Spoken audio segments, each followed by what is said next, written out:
Oke, ah, selamat malam. Assalamualaikum teman-teman.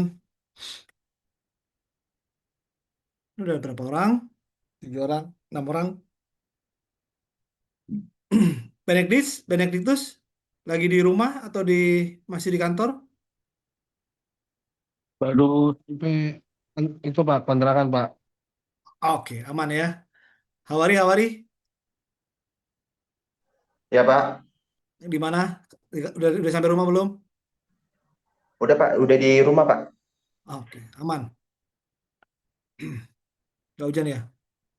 Oke, Rahma, di mana nih Rahma? Saya tuh nggak ada yang hafal sama kalian ya.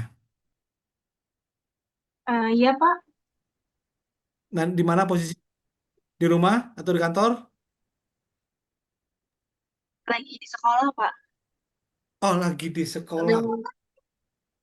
Lagi di Sekolah sekolah. SMA, lagi di sekolah SMA. Oh, eh, kamu nih maksudnya. Iya, Oh, kamu ngambil ngambil ngambil apa namanya? Penyesuaian atau apa? enggak saya ngajar juga Pak. Oh, sih. Nggak ganggu nih ngajarnya. Enggak sih Pak, lagi ngerjain, nyediain tugas untuk TKA. Oke. Putri, Putri. Masih di kantor, Pak. Soalnya hujan terus. Hmm, iya, betul emang sih. Celia, Celia. Saya masih kerja, Pak, maaf. Oke. Julia masih kerja juga.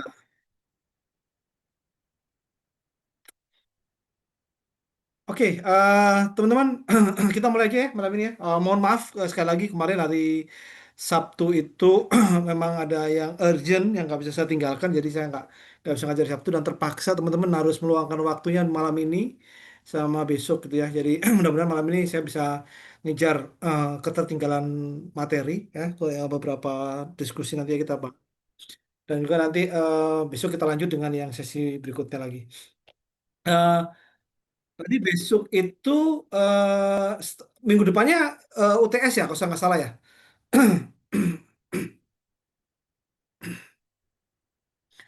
Satu itu UTS kayaknya, kalau saya nggak salah.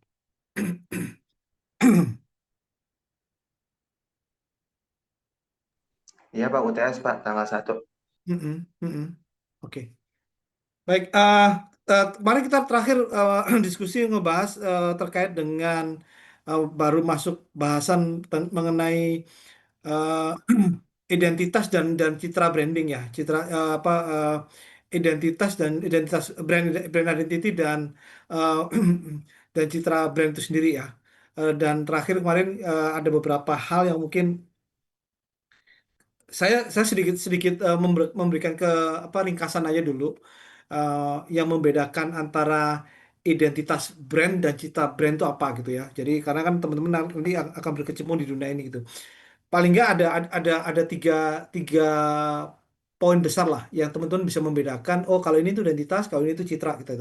Satu yang dikatakan identitas itu ketika fokusnya itu adalah mengenai bagaimana perusahaan itu ingin dilihat. Jadi bagaimana kalau eh, kalau ngebayangin perusahaan agak susah, bayangkan diri kita. Kalau teman-teman, bagaimana saya ingin dilihat atau penampilan saya pengen di eh, dilihat oleh teman-teman itu berarti saya masih bicara mengenai identitas saya, gitu ya. Jadi mengenai identitas. Jadi bagaimana perusahaan itu ingin dilihat oleh konsumen, gitu. Nah, kalau citra, kalau kita udah bicara citra, itu adalah bagaimana konsumen itu melihat produk perusahaan kita, bagaimana konsumen itu melihat eh, eh, diri kita sendiri gitu. Itu namanya citra. Jadi kalau brand itu lebih pada bagaimana kita pengen dilihat, tapi kalau citra, bagaimana orang lain melihat kita, itu citra. Jadi itu pentingnya teman-teman mesti memahami konsep yang basic, tapi ini menjadi titik apa menjadi hal yang sangat penting nanti yang saat itu. Yang kedua, identitas itu dibentuk secara internal. Artinya di memang diciptakan dibuat oleh perusahaan itu sendiri, oleh diri kita sendiri. Tetapi kalau citra itu dibentuk oleh pengalaman dan persepsi konsumen terhadap kita punya brand. Jadi citra itu Jadi apa yang dirasakan oleh si konsumen itu citra. Dan poin yang ketiga untuk membedakan identitas brand dengan citra brand adalah kalau identitas itu sesuatu yang masih between our control, jadi sesuatu yang bisa kita kontrol, ya. Mungkin dari desainnya, mungkin dari pesan kemasannya, mungkin dari kalau makanan dari rasa itu adalah identitas yang kita bangun yang bisa kita kontrol. Mau bagaimana rasanya, mau bagaimana desainnya, kalau kita ngomong desain komunikasinya. Tapi kalau kalau yang citra itu tidak sepenuhnya bisa dikontrol oleh perusahaan itu sendiri. Kenapa? Karena kan bilang citra itu adalah persepsi yang dibangun oleh konsumen terhadap kita punya produk, ya. Jadi poin-poin itu yang saya sampaikan mengenai perbedaan antara identitas dan citra itu sendiri secara secara sederhananya. Jadi, nah kemarin sempat saya lupa ya, Hawari apa yang kemarin yang nanya ya mengenai CGV Cinepolis gitu ya. Ya Pak. Ya, jadi kalau kalau ini sebelum ini saya masuk ke materi yang hari ini, saya cuman pertanyaan menarik gitu kan. Se- eh, Bagaimana sih kayak CGV Cinemas dengan Cinepolis itu bisa melakukan persaingan dengan Cinema XX1 yang dia sudah di pasar lebih dahulu, ya kan, dan jaringannya cukup luas. Itu kita kembalikan lagi ke strategi yang dijalankan oleh masing-masing bioskop tadi sih, Hawari. Satu kan kita tahu deh kalau kita coba deh kalau kita coba lihat yang namanya CGV itu dia kan segmentasi pasarnya udah berbeda dengan XS1. Dia lebih menargetkan ke segmen premium sebenarnya, ya, segmen premium sebenarnya. Dengan apa? Pertama kali dia mengenalkan private box itu loh, ya kan, private box yang dengan pengalaman dengan menawarkan beberapa pengalaman yang sifatnya eksklusif gitu. Itu strategi yang memang diterapkan oleh si sinema apa CGV. Kemudian juga bagaimana si CGV itu melakukan brand activationnya sendiri. Melalui apa? Dia melalui beberapa event. Kan kalau kita tahu dulu beberapa kali dia ngadakan event, misalnya Cine Music, ya. Waktu ada di Grand Indonesia tuh dia sempat bikin tuh. Ya, dia berusaha berusaha meningkatkan brand awareness-nya dia itu dan berinteraksi dengan konsumen, tapi konsumennya datang ke situ gitu, ya. Dan eh, yang membedakan CGV dengan XX1, terutama ketika konten diversifikasinya. CGV itu kan lebih banyak pada film-film Asia, bukan ya? Ya kan? Kayak anime, yang film-film Korea gitu loh. Ya kan itu. Nah, beda CGV, beda Cinepolis. Kalau Cinepolis kan itu kan sebenarnya sebelum Cinepolis apa ya nama dulu itu ya? Cinemax kalau nggak salah ya. Cinemax Pak. Ya, Cinemax itu kan sebenarnya dia mencoba merebranding Cinemax-nya itu dengan nama Cinepolis, Cinepolis itu. Tujuannya apa? Dia pengen memperkuat citra globalnya dia secara modern lah gitu kan itu.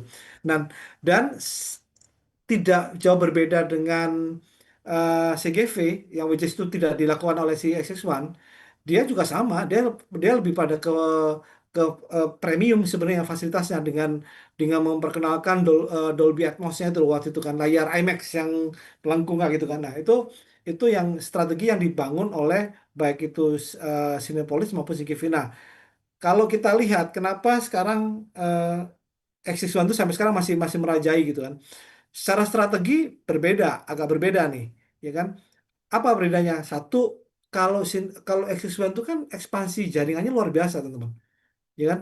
Dia punya bioskop di Indonesia itu lebih dari 1.000 loh, lebih dari 1.000, kan?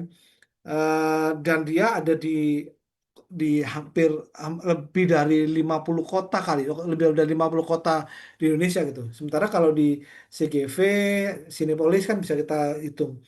Lalu dan juga yang membedakan fokus dari dari kualitasnya, ya kan. Eh, Kalau X1 itu kan dikenal dengan audio visualnya, ya kan. Ya, kualitas audio visual yang supernya itu kan eh, pendekatan-pendekatan strategi yang dibangun oleh masing-masing brand gitu kan. Karena pertanyaannya kan bagaimana Pak eh, eh, menghadapi pasar persaingan yang pada pada suatu pasar di mana sudah ada pemain-pemain lamanya gitu, pemain intinya gitu. Nah, memang sih semua itu satu selain kembali kepada strateginya sendiri, lalu tantangan yang dihadapi beda-beda gitu loh. Satu ya, bagaimana masyarakat atau konsumen kita yang suka nonton nih, seberapa banyak sih dari teman-teman nih yang tahu private box-nya CGV gitu, ya kan? Nggak banyak kan, ya kan? Mungkin ada yang tahu ada private box gitu, dia yang nonton dengan pelayanan khusus gitu kan, dan itu sangat itu. Kemudian juga jadi kesadaran merek yang masih rendah terhadap terhadap layanan private box itu eh, eh, fakta di lapangan ada gitu kan. Kemudian keterbatasan jaringan itu juga artinya tantangan kan. Nanti kan membuka membuka bioskop itu kan nggak seperti membuka warteg gitu ya. Kalau warteg kan taruh di mana aja pasti akan banyak orang makan karena makan kebutuhan utama gitu. Tapi kan nonton nggak semua orang. Jadi keterbatasan jaringan juga menjadi penyebab kenapa sampai sekarang CGV maupun Cinepolis belum bisa head to head dengan sinema apa X1 secara langsung. Dan yang pasti adalah kalau orang nonton bioskop yang menjadi pertimbangan pertama kan pasti filmnya. Filmnya. Cinemax itu eh, jarang sih saya lihat ada film-film Asia ya, jarang. Yang selalu dia bawa kemari adalah film-film yang blockbuster, blockbusternya Hollywood gitu kan, blockbuster Hollywood dan itu yang menjadi konsumsi masyarakat kita begitu banyaknya. Gitu.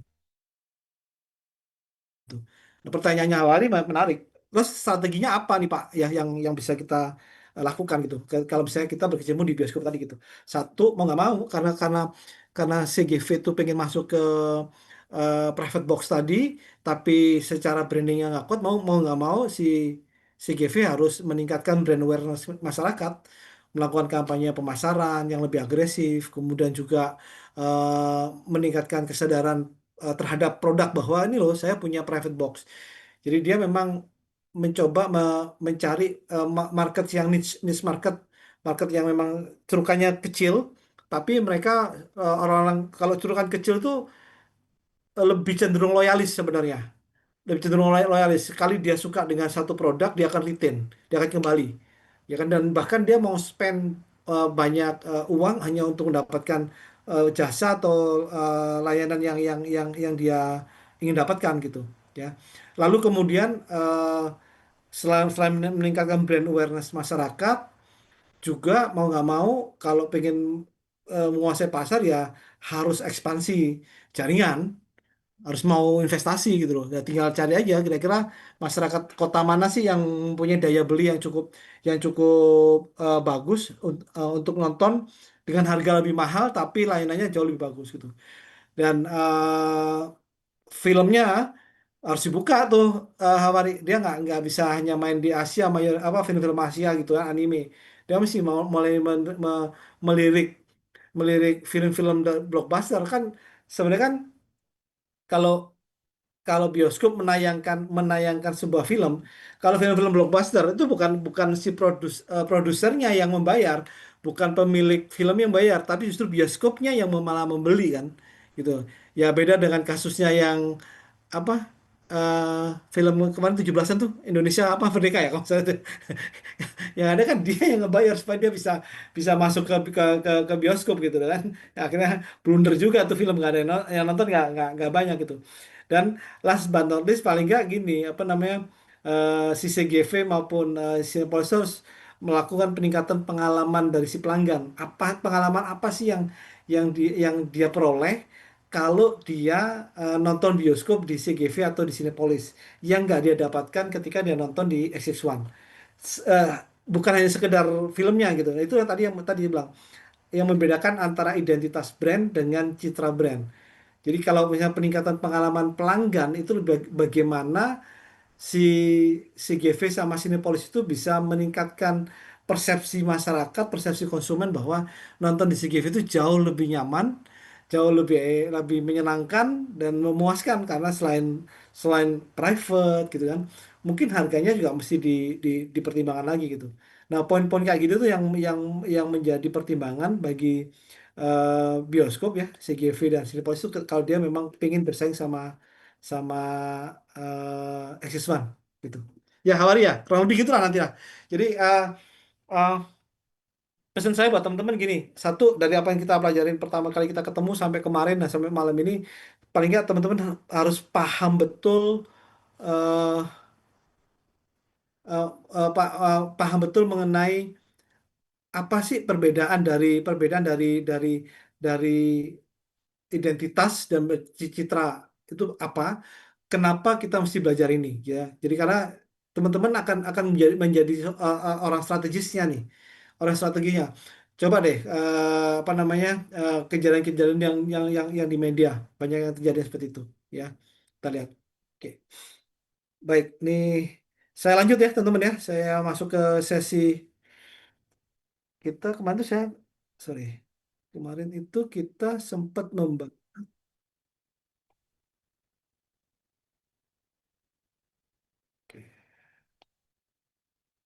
Ini kelihatan ya ini ya. Ini udah kita bahas, udah kita bahas. Oke. Nah, oke.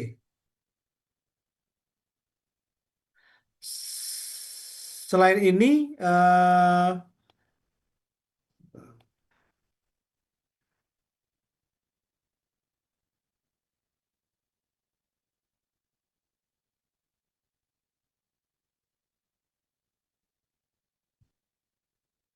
nah, ada selain kita membahas tentang identitas dan citra itu sendiri apa, dan teman-teman sudah saya anggap sudah paham ya membedakan antara identitas dan citra. Kenapa identitas mesti dibangun?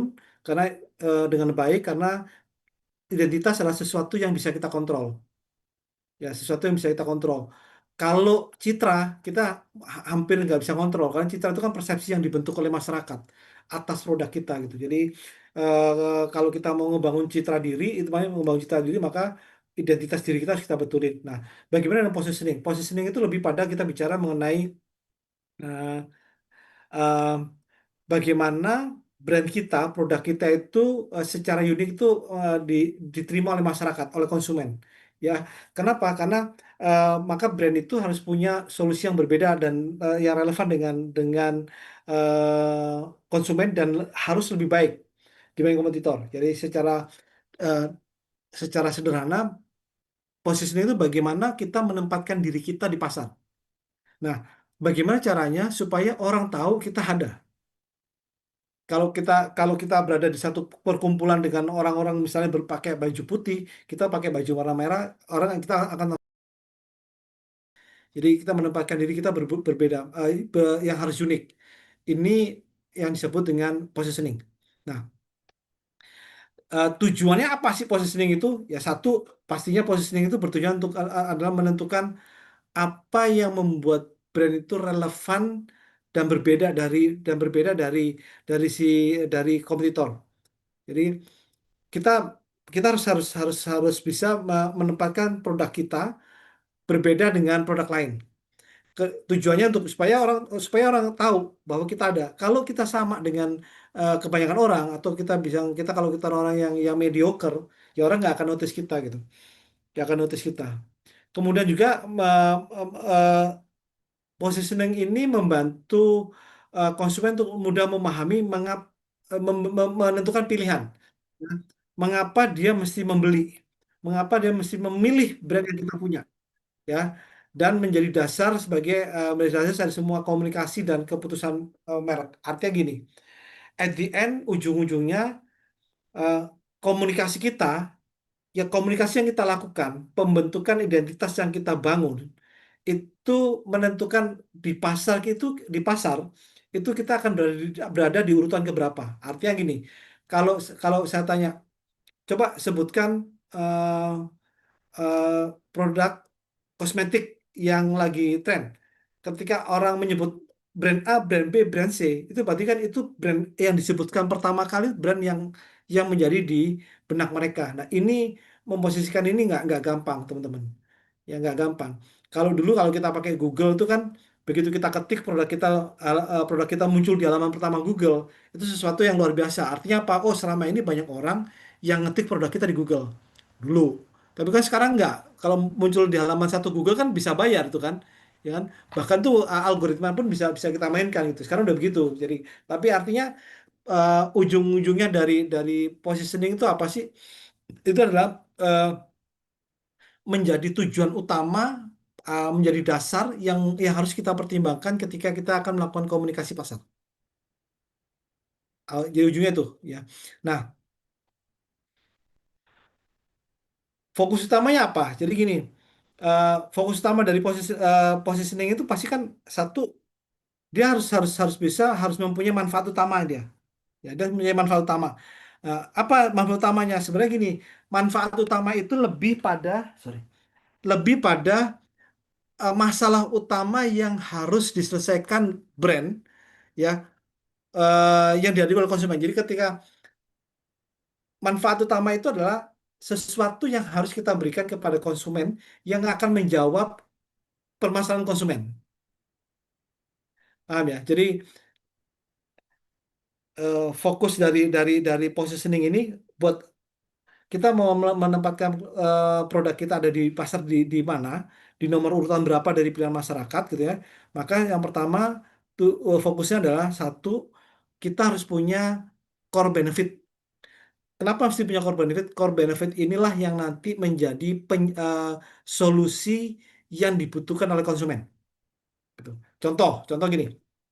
Ya contohnya gini aja, kan eh, manfaat atau solusi yang ini harus harus dua dua harus menjawab dua kondisi, baik itu bersifat fungsional maupun fisiologi, ya kan? Contohnya kalau kita ngomong Pepsodent, ya Pepsodent itu dia tahu banyak masyarakat yang memang mengalami kerusakan gigi, yang mengeluhkan gimana supaya giginya tidak gampang keropos gitu kan. Sikat gigi udah berganti-ganti, maka keluarlah Pepsodent, ya, dengan benefit, dengan manfaat yang menawarkan melindungi gigi dari kerusakan misalnya gitu, ya kan. Tidak hanya menjaga kerusakan, gimana caranya supaya sikat gigi ini nggak hanya sekedar menjadi pembersih kuman yang ada di gigi, tapi dia juga menyegarkan nafas. Kan ada kan Pepsodent muncul dengan branding itu kan, bahwa Pepsodent adalah pasta gigi yang melindungi gigi dari kerusakan dan menyegarkan pernafasan. Itu berarti apa? Itu adalah ketika ketika pasta gigi Pepsodent itu melindungi gigi dari kerusakan dan memberikan kesegaran pernafasan, berarti itu kan manfaat rasional atau fungsionalnya itu, secara fungsional. Berarti saya mencari pasta gigi yang bisa mencegah kerusakan dan tapi tetap memberikan kesegaran, ya gitu. Atau kalau yang psychological, ya, yang secara emosi itu, kalau kita tahu misalnya Dove, ya, Dove itu kan sebenarnya lebih pada untuk konsumen perempuan kan gitu, tapi bisa dipakai laki-laki juga. Tapi jelas bahwa positioningnya dia Dove ketika dia masuk ke pasar, dia dia memberikan positioning bahwa produk Dove ini bisa membuat wanita itu merasa lebih cantik secara alami. Itu dia branding, dia tanamkan di pasar. Maka itu positioning atau core benefit tadi, ya, baik secara fungsi maupun secara emosi, itu akan menjadi manfaat utama yang harus kita komunikasikan kepada konsumen, kayak seperti itu tuh, ya. Nah, yang kedua apa? Yang kedua, fokus dari positioning itu adalah eh, positioning itu harus bisa memberikan nilai yang unik. Jadi harus punya setiap produk, setiap brand itu harus harus teman-teman harus bisa menciptakan unique selling propositionnya apa. Makanya kalau kita diskusi orang-orang marketing kan pasti ngomongnya UVP-nya apa, ya, unique value propositionnya apa, ya.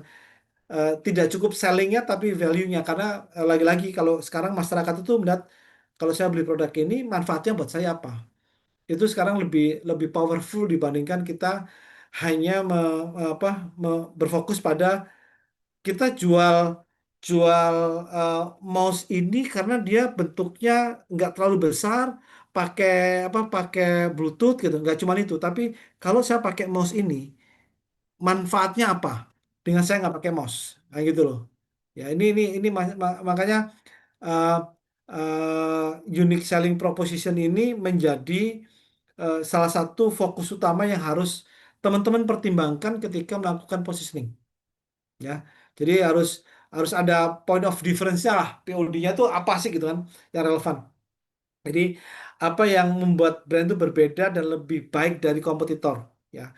Eh, dan juga ya harusnya harus tidak harus inovatif, tapi yang pasti harus harus clear pesannya dan bisa bicara konsumen. Contoh gini deh, contoh yang bisa kita ambil dari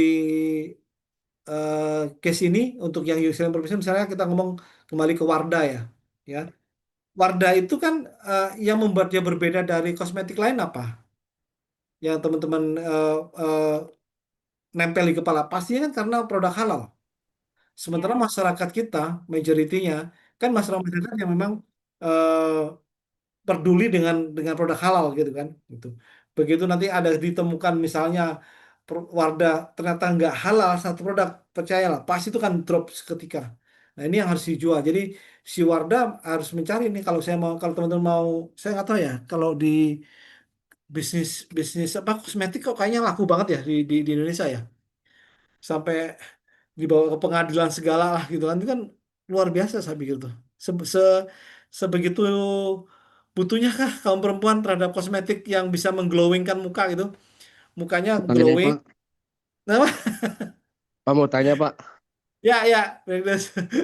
kalau kayak brand-brand yang otomotif itu kayak Honda, Yamaha, Kawasaki, itu kan kayaknya positioning brandnya apa positioning Dan brandnya kan kayaknya sama aja ya Pak ya, kayak kayak nggak ada USP-nya gitu loh Pak. Nah itu untuk membedakan mereka-mereka itu gimana Pak? Kan kompetitornya nggak cuma satu Pak. ya gini Mas Fernandez, jadi sebenarnya gini yang eh, yang bisa membedakan itu adalah harusnya kita sendiri. Kan gitu kan? Kenapa? Kan gini. Kan kalau kalau kita sendiri itu artinya konsumen. Konsumen akan merasakan beda, tapi konsumen itu tidak tahu bedanya di mana ketika ketika brand-brand tersebut tidak mengkomunikasikan dengan baik. Makanya tadi dibilang perlu banget untuk membentuk yang namanya identitas brand. Saya nggak menyalahkan Mas Benedict ketika Mas Benedict, Pak, kayaknya Toyota, Honda sama aja kok, gitu kan gitu. Artinya apa? Pesannya memang nggak nyampe ke Mas Benedict. Kenapa nggak nyampe? Ada beberapa kondisi. Salah satunya bisa jadi kita nih, kita bukan menjadi segmennya mereka. Karena kita nggak jadi segmennya mereka, bisa jadi kita nggak terpapar dengan komunikasinya mereka. Itu. Jadi pasti Mas, apalagi brand-brand besar, itu pasti mereka punya punya ginilah. eh Kalau Honda, eh, perusahaan waktu ya, mobil Jepang, apa sih yang paling ada di benak teman-teman? Coba deh, di sini teman-teman, ada yang pakai mobil Jepang nggak? Kenapa milih mobil Jepang? Pasti mereka punya. Lebih murah mungkin Pak. Oke, murah. Apalagi Jepang? Spare partnya banyak ditemuin. Itu, itu kan karena udah dari pasar. Yang membedakan dengan mobil Eropa apa? Mobil Apa Eropa ya? itu Lebih adalah, mahal. ya itu harga pasti kan. Dia pasti dia mengutamakan apa? Dia mengutamakan keamanan pengendara dan kenyamanan. Itu. Tapi kan itu, coba deh, ada yang pakai mobil Eropa nggak sini? BMW, Mercy. Nggak ada Pak, perintis semua Pak. Masa ada lah sih teman. Ayo, cuman dia malu aja nggak mau ngomong. Mori, Pak, Mori. tapi Pak, Ya, Pak, kalau ya. kayak mau kalau perbandingannya apa antar brand gitu Pak, mungkin kan ya karena pesannya nggak tersampaikan ya Pak ya. Tapi kalau misalkan kayak kategori mobil yang sering banyak ditemui di jalan tuh LCGC A dengan LCGC B, itu kan kayak nggak ada nilai USP-nya Iya. Pak.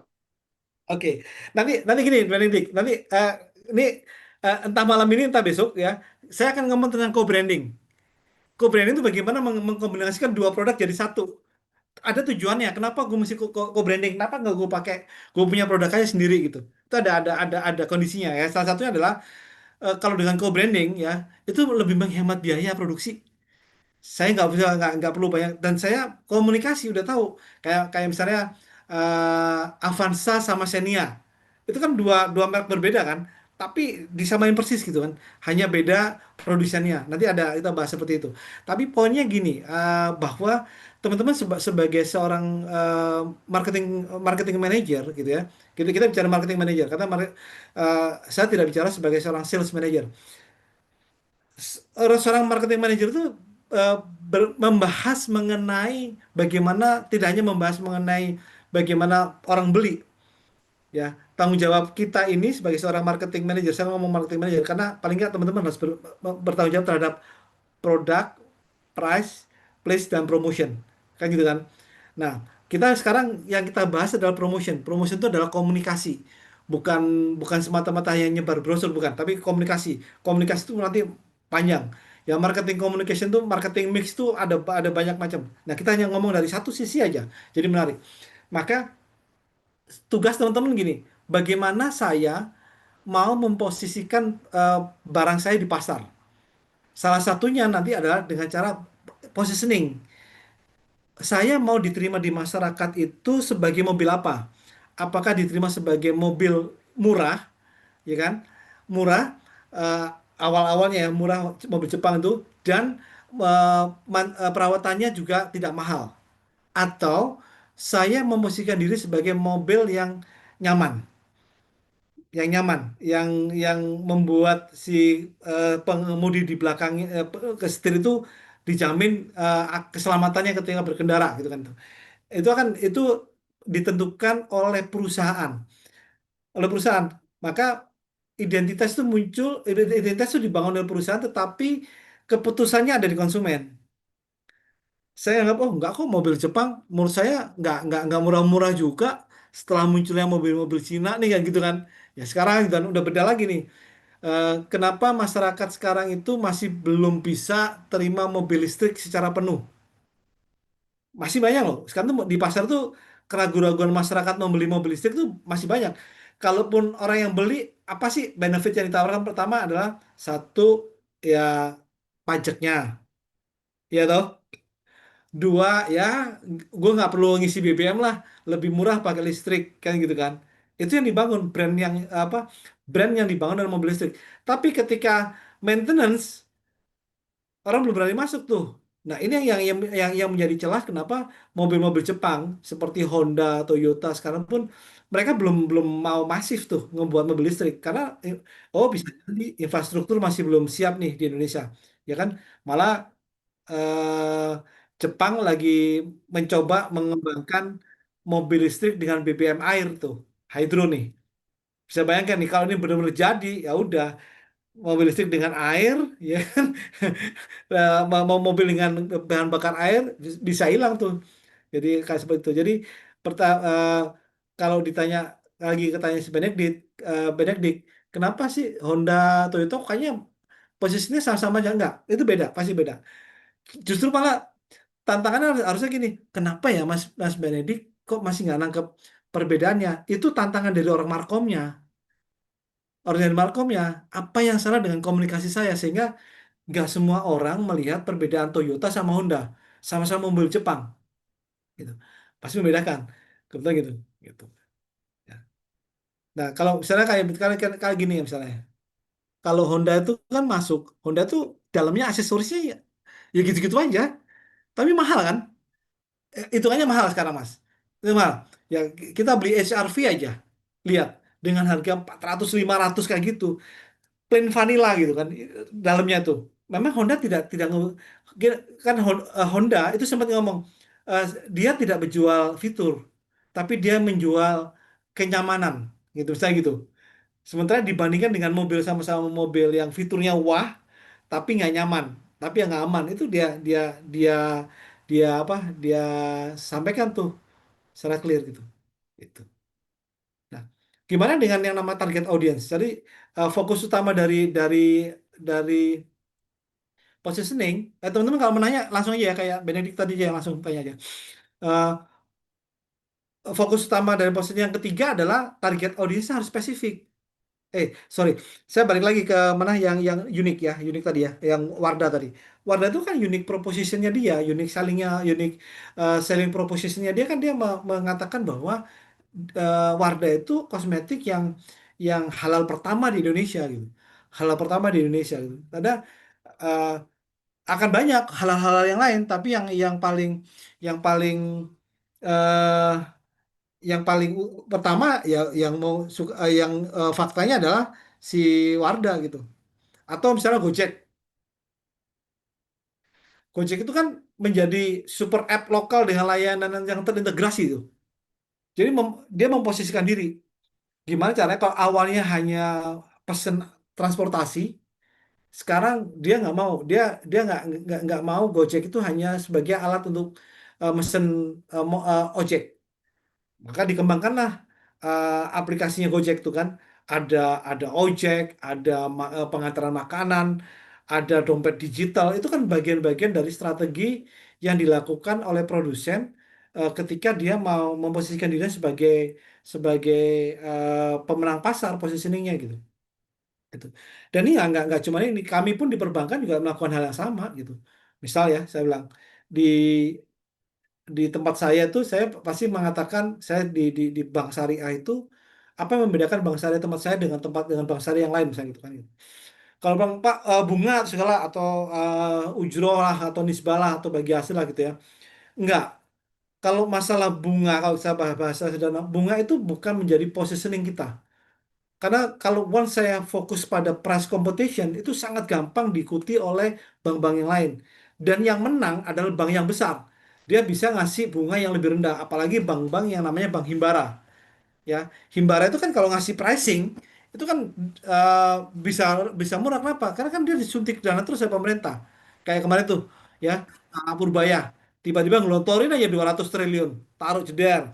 Ta- Uang 200 triliun kalau ditaruh di mana? Di bank bank umum, lalu ditaruhnya bentuknya bukan deposito, bentuknya adalah giro, karena kawan kasa itu kan bunga itu kan modal murah bagi bank. Wah dengan sendirinya gampang, artinya dia cuma jasa giro cuma 1-2% ya kan, atau ya biaya cost of financing, cost of fundnya dia katakanlah 5% gitu, dia bisa ngejual kredit dengan bunga cuma 7%, 6,5.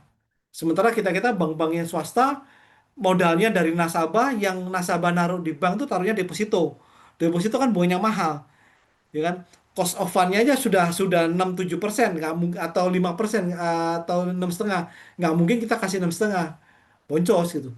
Nah itu kan akhirnya membuat kita persaingan itu menjadi semakin menarik. Kalau gitu apa ya, saya berhadapan dengan bank buku buku 4 misalnya gitu. Ya. Bank buku 4 itu kan, kalau bank itu kan ada 4 kelas. Buku satu, buku 2, buku 3, buku 4. Bank yang paling besar itu masuknya kelompoknya bank buku 4 kayak Mandiri, BCA, BNI, BRI gitu kan. Itu bank, CIMB itu bank buku 4 gitu kan. Eh, kami saya yang di buku 3 itu akan bersaing dengan mereka. Bagaimana caranya? Udah, kami punya unique selling proposition sendiri, ya kan? Salah satunya misalnya gini, tempat saya tuh mengeluarkan eh, aplikasi digital untuk pengajuan kredit produktif secara digital. Kan selama ini kan kalau kalau pinjol segala itu kan dia eh, dia dia bisa bisa apa bisa mengajukan kredit secara aplikasi. Tapi kan walaupun kreditnya untuk usaha untuk produktif, ya untuk produktif, tapi kan kelemahan mereka kan di bunga. Tapi kan tetap aja orang tetap ngambil situ. Nggak apa-apa. Mereka pinjol, yang dia jual apa? Kemudahan apply. Kemudahan persyaratan. Ka- Nasabah yang punya masalah di bank lain pun masih bisa apply pinjol itu. Kami nggak bisa. Itu kan menjadi bentuk unik unik unique selling proposition dari masing-masing produk gitu. Ya. Nah, yang ketiga adalah target audience harus spesifik. Ya, artinya gini teman-teman, ketika teman-teman melakukan komunikasi yang dimaksud dengan target audience spesifik itu, teman-teman harus bisa menjawab kepada siapa brand saya itu mau saya komunikasikan. Tadi saya sampaikan ke Mas Benedict, jangan-jangan Mas Benedict memang tidak menjadi target marketnya mereka, sehingga nggak masuk ke, saya nggak lihat bedanya gitu. Tapi cobalah sekali-sekali masuk lebih dalam, pura-pura mau beli mobil, ya, main ke showroom gitu, lihat pasti dia bertanya, Pak, Mbak, bedanya Honda sama Toyota, yang satu Innova sama HR-V atau CR-V apa gitu kan? Selain harganya lebih mahal, apalagi gitu. Nah pasti dia akan ngomong tuh dia, oh beda kami di sini Pak, sini sini sini pasti dia ngomong. Baik dari mesin, dari kenyamanan itu udah. Nah, jadi nomor tiga ya, fokus utama dalam positioning itu apa? Target audiensnya harus spesifik. Artinya apa? Teman-teman harus bisa memutuskan kepada siapa brand ini mau saya komunikasikan. Artinya teman-teman harus tahu tuh demografi, psikografi nasabah kita siapa, customer kita siapa. Ya, contoh misalnya RH itu, RH itu kan eh, eh, klinik kecantikan. Dia menargetkan eh, kaum perempuan, wanita urban, ya, dengan masalah kulit yang spesifik. Jadi bukan kalau masalah semua masalah kulit kan banyak tempat untuk berobat kulit kan. Atau artinya gini,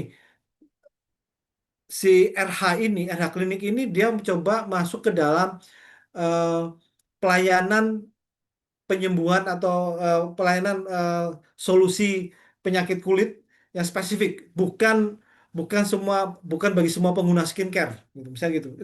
Itu ya positioning RH, jadi dia tahu siapa sih orang-orang, saya komunikasinya adalah orang-orang yang punya permasalahan kulit yang spesifik yang nggak bisa disembuhkan oleh klinik kecantikan lainnya yang secara umum. Dia spesifik, makanya kalau teman-teman lihat iklannya si RH itu kan banyak tuh, dia spesifik dia sebutkan penyakitnya itu apa gitu kan. Atau kalau enggak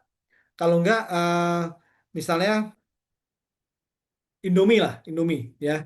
Indomie itu kan tiba-tiba kan dia dia ngeluarin tuh produk Indomie Jumbo, ya kan? Indomie Jumbo, Indomie yang apa namanya, yang isi dua. Oh, itu buat apa? Apa nggak cukup? Ternyata setelah kita coba lihat, siapa sih konsumen Indomie Jumbo yang paling banyak tuh? Anak Adalah anak siapa? kosan Bang, anak kosan. Kan bener kan, Benedict? Itu contohnya tuh yang makan juga pakai Indomie. Indomie itu memang buat anak-anak mahasiswa yang ngekos, gitu loh. Harganya nggak mahal, porsinya gede, sekali makan malam, besok sampai makan siang baru makan lagi kan gitu, nggak perlu makan pagi kan gitu kan, kenyang. Dan itu kan dia emang dia dia apa dia dia buat gitu. Jadi dia memposisikan, jadi harus clear. Kita nggak bisa teman-teman, apa namanya, komunikasi itu one fit all tuh nggak mungkin. Ya, karena kalau hanya sekedar mengenalkan, saya punya produk Indomie nih misalnya itu umum bisa, tapi ujung-ujungnya kan kalau dia nggak mau beli mau ngapain, gitu loh. Terus yes, komunikasi heavy ya, beberapa waktu lalu juga adalah merek rokok gitu kan, itu luar biasa tuh kalau dia launching tuh. Begitu launching ya sudah, orang tetap aja nggak beralih ke dia, tetap ke rokok yang sudah menjadi konsumsinya dia. Jadi pertanyaannya adalah, terus ngapain komunikasi itu? Akhirnya sekarang komunikasi sekarang tuh lebih lebih enak. Saya bilang terus terang, era sekarang tuh luar biasa lah perkembangan media komunikasi lah. Bahkan saya tuh kalau kalau mau bikin materi komunikasi tuh mau di online tuh. Kalau dulu saya bilang, saya lagi ngebangun sekolah, ya nggak ngebangun, sudah jalan tiga tiga tahun lah, eh, lembaga pendidikan gitu. Manajer saya tuh selalu minta Pak, pasang pasang iklan Pak di sosmed, bilang gitu. Awalnya saya cuma bilang ini ngapain? Kan kalau kalau yang belajar di sekolah kita itu kan adalah orang-orang sekitar situ. Sementara sosmed kan bisa bisa bisa bisa global, bisa nasional kan gitu kan. Ternyata kan enggak. Sosmed pun bisa kita setting kan. Saya mau sosmed ini hanya masuk, misalnya kalau pakai Instagram, hanya masuk orang-orang yang dengan radius sekian kilometer dari sekolah. Ternyata bisa gitu. Jadi udah enak sekarang itu gitu. Ya, udah enak gitu.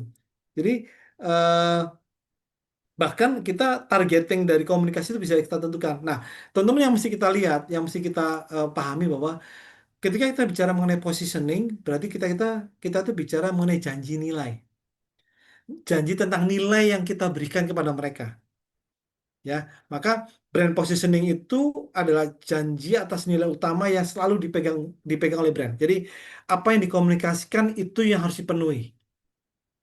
Janji, jangan sampai ngomongnya A, barangnya berbeda, ya. Ya kayak kemarin kan itu jadinya kayak apa vlogger, eh, food vlogger tuh, yang cewek yang bikin roti eh, tanpa tanpa gula ya, gluten Gluten. free. Gluten, Pak. Rame kan tuh kan. Dia janjinya gitu loh, ternyata enggak loh. Jadi akhirnya ya itu bisa dibawa kemana-mana, bisa bawa penipuan segala tuh, ya kan? Gluten free ternyata enggak gitu loh. Ya, mesti hati-hati karena itu kan segitu percayanya orang atas omongan dia, atas komunikasi, atas positioning. Jadi itu gluten free itu positioning yang diambil dan itu diterima oleh pasar sampai itu sampai anaknya akan kejadian. Jadi kesimpulannya apa sih gitu? Satu kesimpulannya atas positioning itu adalah teman-teman, elemen elemen positioning itu adalah ada tiga. Yang pertama harus punya nilai utama, manfaat utama. Yang kedua harus punya USP atau UVP. Yang ketiga target audience. Nah, untuk yang manfaat utama yang harus teman-teman jawab itu adalah masalah apa yang harus saya selesaikan. Artinya gini, kalau saya mau membuat produk, saya mau memperkenalkan manfaat utama, itu adalah manfaat utama yang teman-teman kenalkan kepada pasar, itu adalah solusi untuk menjawab permasalahan yang dihadapi oleh konsumen. Ya kan? Tadi kan saya ngambil contoh sederhana lah, misalnya adalah Pepsodent lah. Ketika Pepsodent mengatakan eh, apa sih yang banyak dihadapi oleh masyarakat kita? Oh, ternyata kerusakan gigi, ya, sering lubang. Ya. Maka si Pepsodent keluarlah produk dengan eh, melindungi gigi dari kerusakan. Melindungi gigi dari kerusakan bukan bukan meniadakan kerusakan, tapi at least mencegah lah, ya kan gitu. Nah, itu yang harus teman-teman pahami bahwa yang namanya manfaat utama itu harus memberikan solusi atas permasalahan yang dihadapi si konsumen.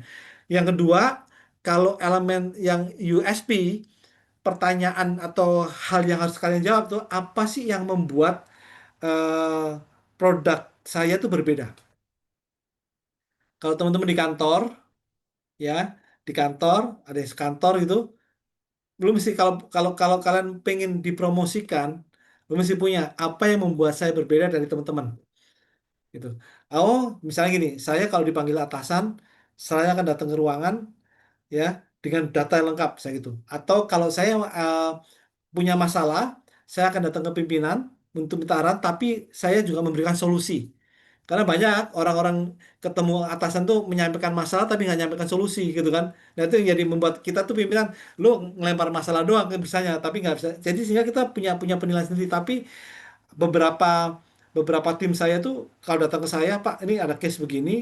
Kalau menurut saya sih solusinya ini nih. Tinggal saya apakah saya setuju atau saya punya ide baru. Itu aja. Tapi saya sangat respect orang seperti itu. Nah, itu mesti mesti mesti teman-teman punya. Jadi teman-teman kalau memposisikan diri, saya mau mau bagaimana diterima oleh pasar itu adalah teman-teman mesti punya USP sendiri, ya UVP sendiri. Atau gini, kalau saya ambil agak sederhana aja, yes teman-teman sekarang kan sudah bekerja nih, most of you kan. Ya. Kalau kalian mau pindah kerja, ngelamar, kan pasti walaupun kita udah pengalaman pasti diminta CV kita kan. CV itu adalah salah satu alat untuk jualan. Salah satu alat paling pertama buat kita memposisikan diri supaya kita dipanggil untuk interview. Maka kalau membuat CV, lu mesti lihat apa yang mesti saya isi di situ.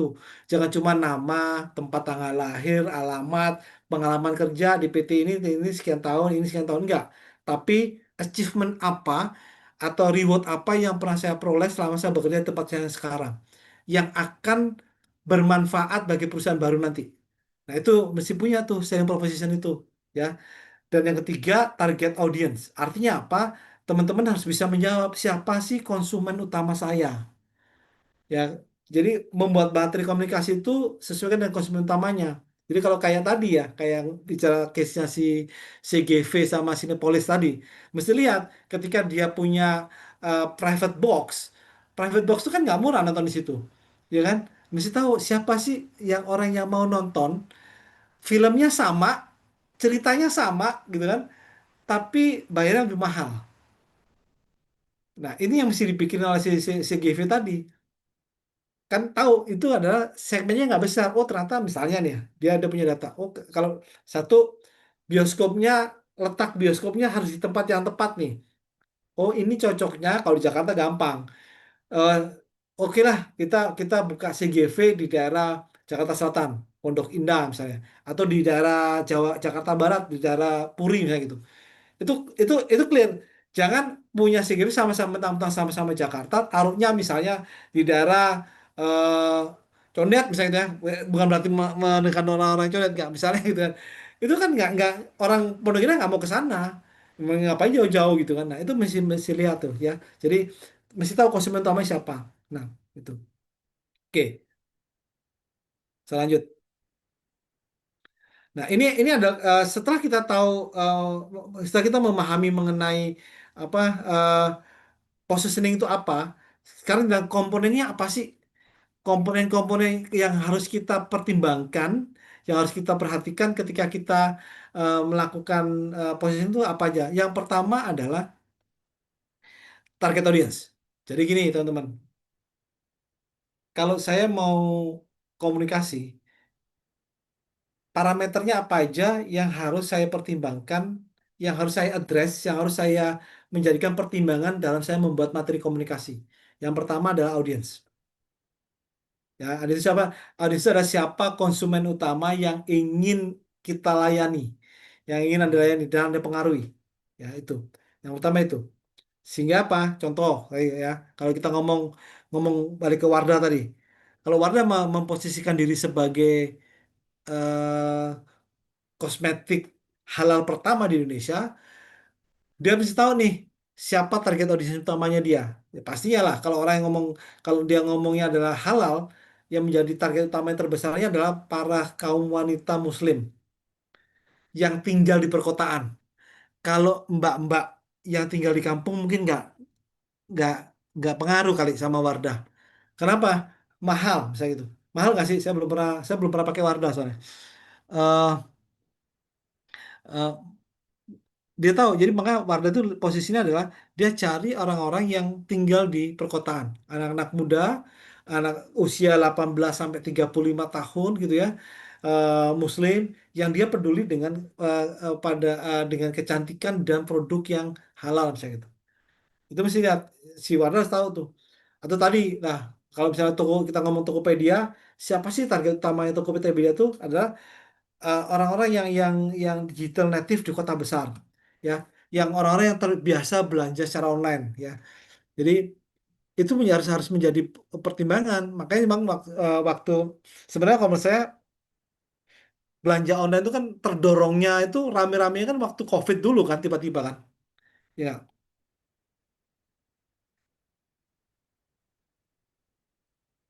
oke ya itu nah makanya mesti tahu jadi pertama teman-teman harus tahu dulu siapa target utamanya siapa target audiensnya sih yang ada di situ.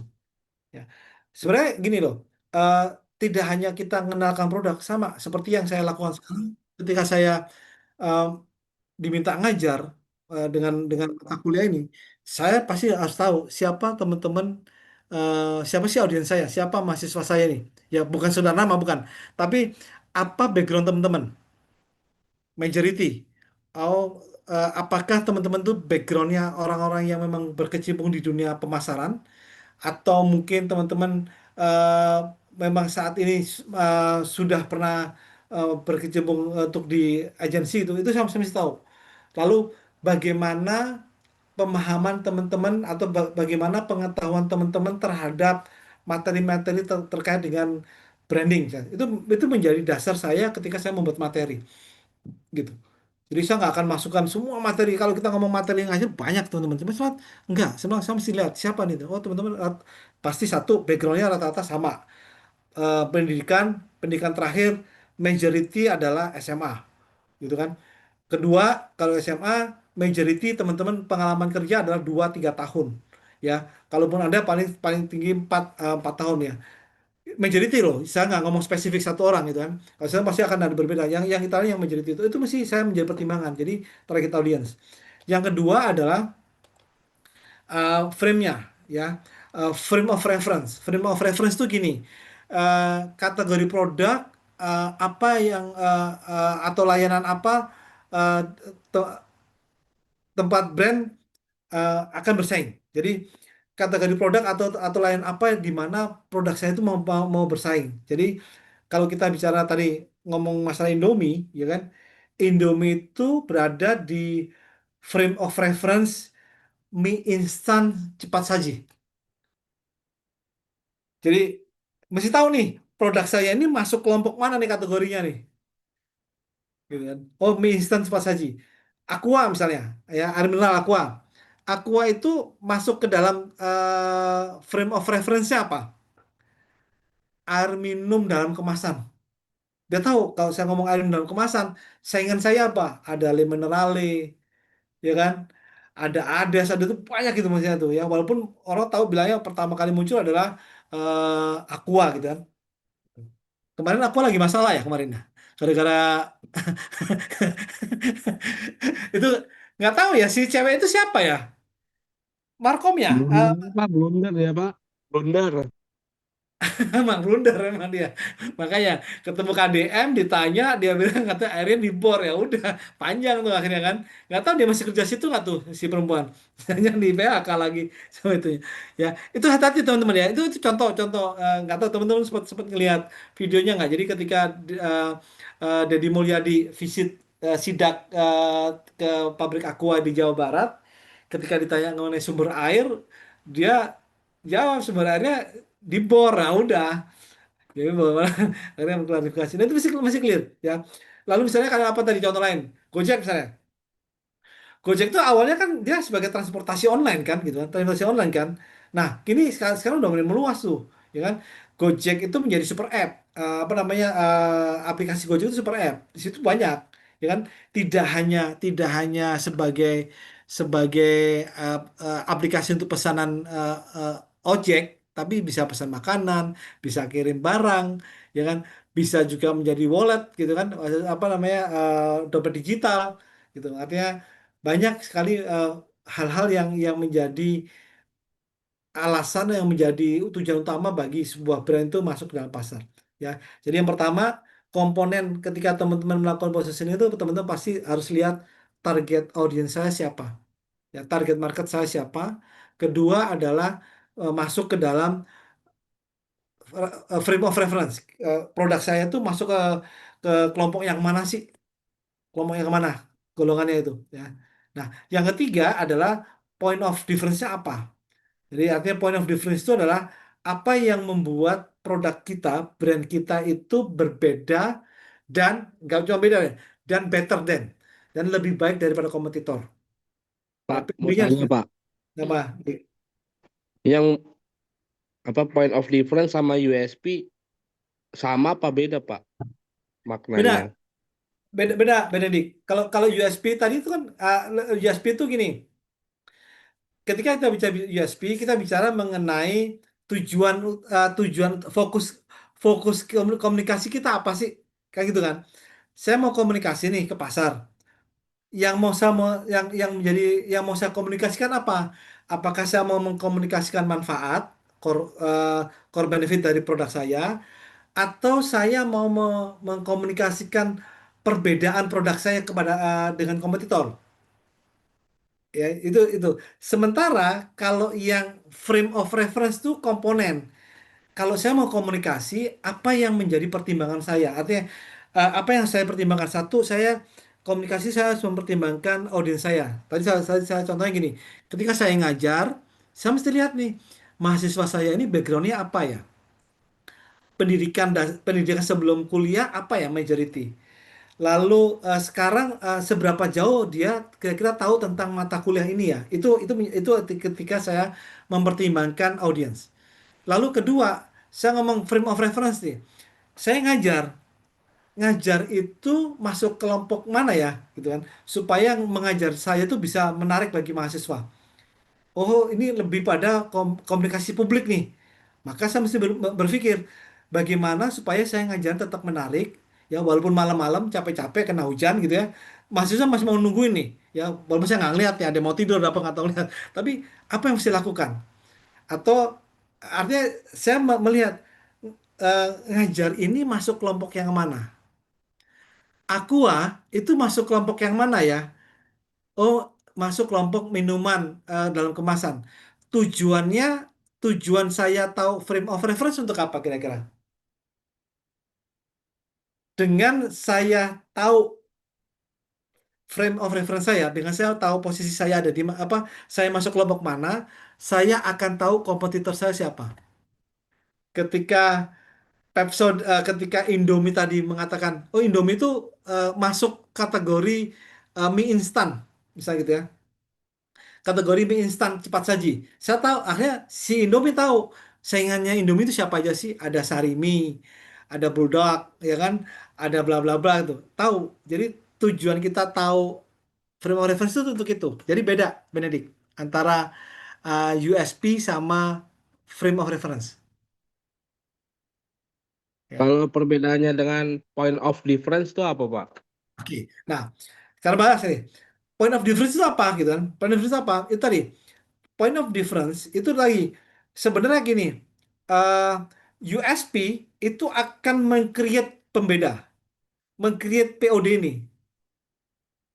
Kayak gitu. Kalau kalau saya mau komunikasi, fokus utamanya adalah saya mau menjual pembeda saya dengan yang dengan komentar apa, maka saya fokusnya komponen yang harus saya pertimbangkan adalah POD-nya. Jadi POD itu eh, bu- ini tidak, bukan sesuatu yang yang dibedakan A dengan B. Itu karena itu bukan, itu dua hal yang berbeda. Yang satu kita ngomong fokus komunikasi, yang ini ngomong komponen.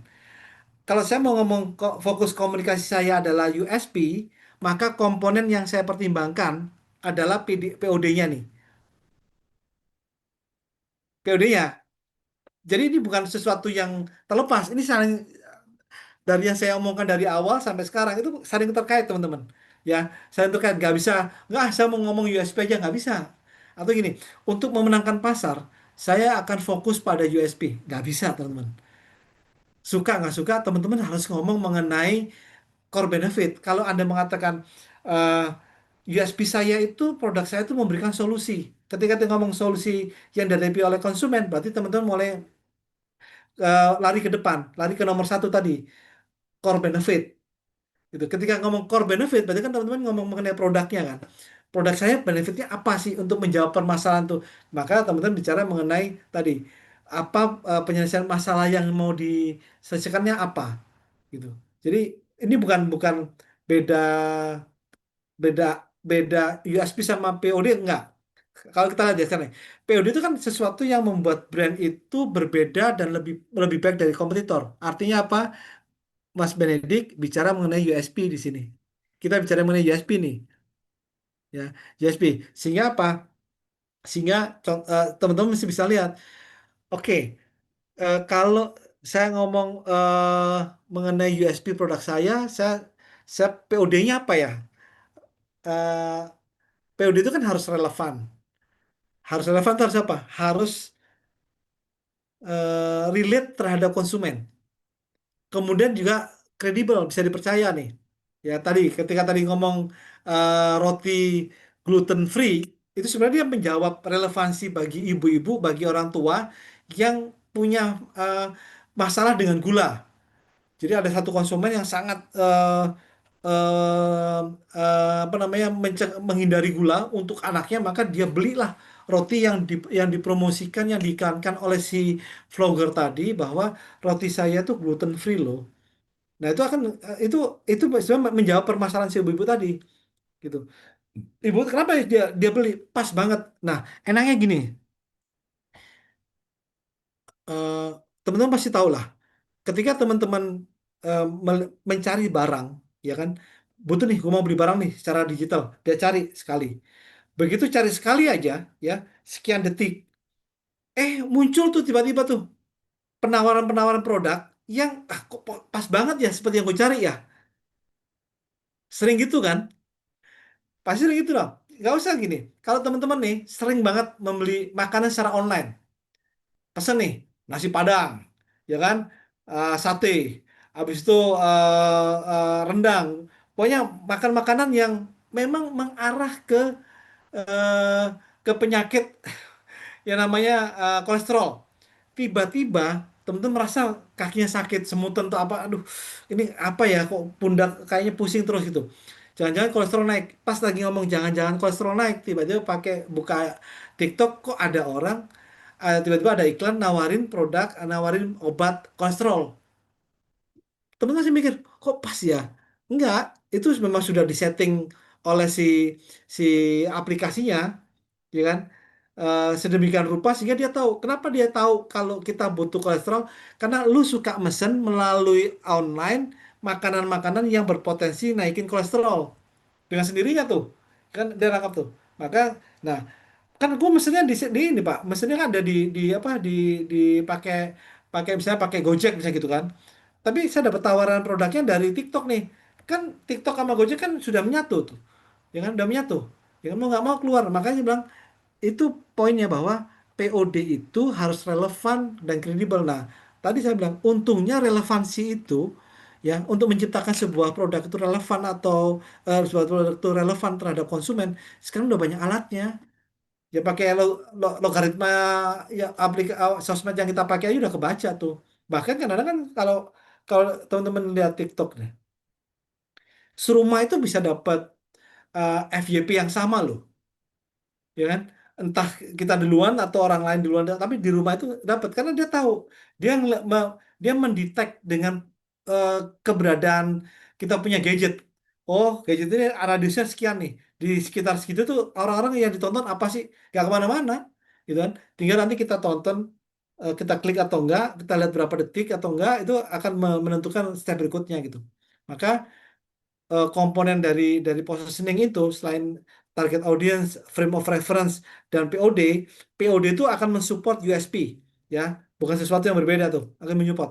Dan yang POD ini contoh gini,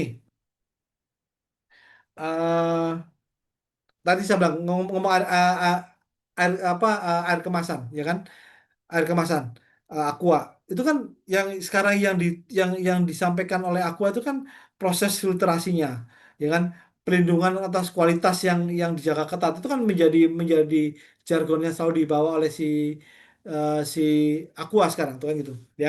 Nah, selain POD ada yang namanya point of priority, point of parity.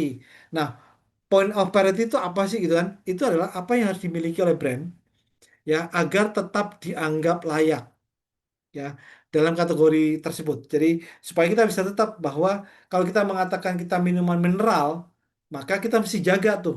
Apa yang mesti kita jaga bahwa Aqua ini adalah kategori minuman mineral.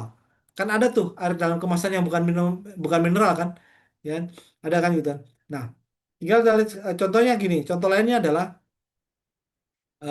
sama seperti tadi ya, Indomie ya, Indomie tadi. Indomie itu harus tetap memenuhi harapan standar rasa ya. Eh, Bagaimana caranya Indomie mau kita beli di Indonesia, mau kita beli di luar negeri, rasanya sama ya.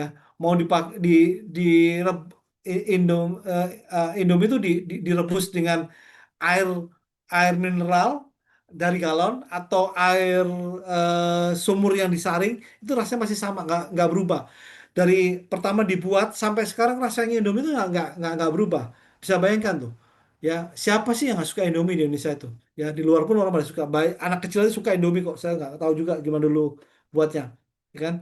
Dan pastinya apa? Harganya terjangkau, gitu. Jadi eh, kalau teman-teman lihat poin eh, point of parity-nya si Indomie itu kan dia memposisikan diri sebagai makanan eh, yang rasanya spesifik, nggak berbeda dari generasi ke generasi, ya nggak bisa ditiru oleh oleh sesama mie instan gitu, merek lain, tapi harganya terjangkau, gitu. Itu itu adalah bentuk point of parity-nya si Indomie. Ya. Kalau tadi kita ngomong RH, point of parity-nya apa? RH itu kan dia juga menyediakan konsultasi online, ya, sama seperti kompetitor. Tapi fokus utamanya apa? Perawatan eh, kulit dermatologisnya yang membedakan bahwa yang namanya si RH itu spesifik pada penyakit kulit yang khusus yang mungkin nggak bisa disembuhkan oleh dengan skincare yang lain atau dengan klinik lain gitu. Tapi walaupun itu dijalankan, bagaimana si RH itu menempatkan dirinya tetap berada di kelompok kecantikan, misalnya gitu. Ya. Jadi POP ini akan membantu brand supaya nggak tersisih gitu, nggak tersingkir dari frame of reference-nya tadi, ya. Hanya karena apa? Jangan sampai gini, orang-orang ah kan selama ini kan kita setiap kali kita beli air mineral itu kan kita cari beli air mineral gitu kan ngomongnya kan. Ternyata begitu kita tahu bahwa ada produk yang biasa kita konsumsi itu bukan air mineral, udahlah ini bukan air mineral gitu. Otomatis berubah. Nah ini POP ini menjaga jangan sampai produk kita itu tersingkir dari eh, kategori tadi.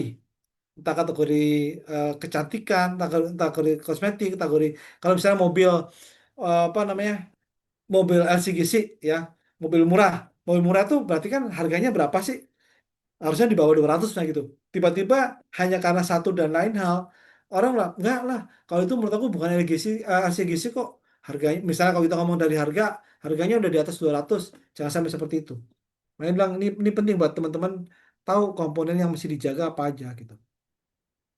Ya, kalau misalnya eh, dari apa tadi dari semua tadi yang mesti menjadi yang dapat kita simpulkan adalah teman-teman bahwa jenis POP ini kategorinya apa aja ya kategori POP itu apa aja sih yang mesti teman-teman juga lihat ya supaya tadi syarat agar dianggap bagian dari kategori itu contoh ya merek sabun ya bahwa sabun itu bisa untuk membersihkan kulit ya kayak itu mesti mesti jadi dijaga juga. Ya. Oke. Nah, ini beberapa komponennya. Oke. Nah, lalu bagaimana dengan yang namanya eh, brand personality ini sendiri ya? Ada kok beberapa contoh dari yang lain ya. Misalnya gini, misalnya kopi kenangan deh. Kopi kenangan itu kan masuk kategori produk minuman kopi siap saji gitu ya. Minuman kopi siap saji yang dengan konsepnya grab and go awal. Jadi bukan bukan seperti Starbucks. Kalau Starbucks kan clear. Konsep utamanya itu ya orang buat hangout gitu loh.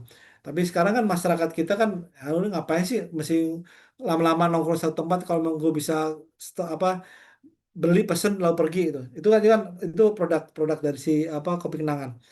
Industrinya apa? Frame frame of reference si si kopi kenangan itu masuk apa? Masuk kategori F&B, ya kan? Masuk kopi retail. Nah, formatnya apa? Dia menggunakan apa target audiensnya dia. Jadi mesti kita lihat nih. Ya, kalau kita ngomong eh, target audiensnya si Kopinawa siapa sih? Itu kan rata-rata eh, profesional muda gitu kan, mahasiswa, terus kemudian bekerja dan pekerja perkotaan, ya usia ya sekitar berapa sih? 18, 20, 25, 30, 35 lah gitu kan ya. 40 mungkin masih masuk lah ya.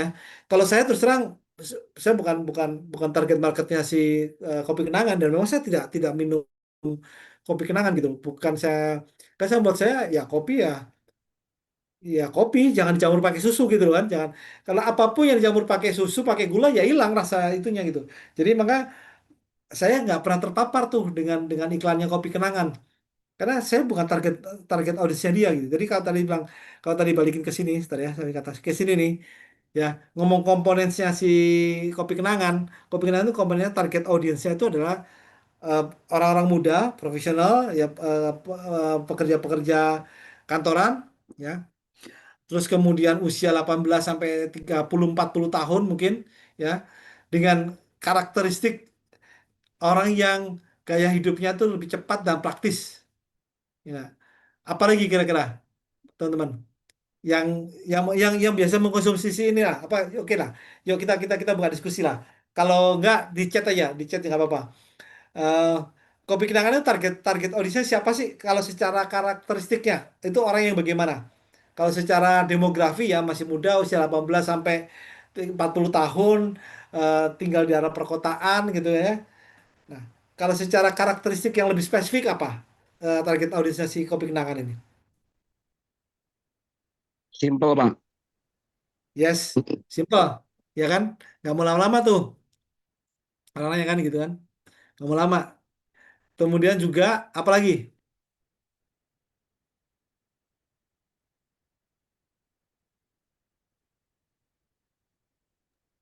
Praktis, Pak. Simple, praktis, dan dia ya dia gadget freak ya orang-orangnya. Teknologi savvy nggak dia? Hah, apa tuh, Pak? eh Apa namanya ya, orang yang savvy dengan gadget, dengan aplikasi, dengan Oh itu iya. pasti kan, ya kan gitu. eh harga harga menjadi concern nggak bagi mereka? Iya, Pak, karena Ya. udah banyak brand-brand kopi gitu kan, Pak. Suka Pasti orang-orang yang suka suka beraktivitas di media sosial, ya kan, entah itu hanya sebagai penonton, bahkan itu. Kalau kalau frame of reference-nya, ini dia, frame of reference-nya Kopi Kenangan masuk kemana? Yang lainnya. Maksudnya kategorinya dia masuk apa? Kategorinya dia pasti masuknya adalah dia sebagai kedai kopi modern kan. Artinya kedai kopi yang kopi stop and go lah. Ya kopi to go yang beli kita bawa pergi gitu kan. Rata-rata kan seperti itu sekarang. Jadi kalaupun ada tempat untuk minum, paling nggak dua tiga meja kecil dengan dua kursi masing-masing. Jadi sekarang 6-10 orang maksimum. Ya kan. Kopi apa tuku juga sama. Oke. Oke, kalau POD-nya apa? Ini loh, POD ini balik lagi ya, POD itu USP lah, Mas Benedik. USP-nya si Kopi Kenangan itu apa? Yang membedakan Kopi Kenangan kalau kita mau mesen, ayo, yang bisa jawab boleh pulang duluan.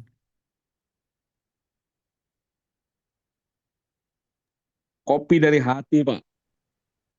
Oke, itu lebih pada apanya? Betul, itu benar. Itu berarti itu apanya tuh? Kan lebih pada uh, Slogan bukan, Pak. kenapa Gin? Slogan bukan. Lo?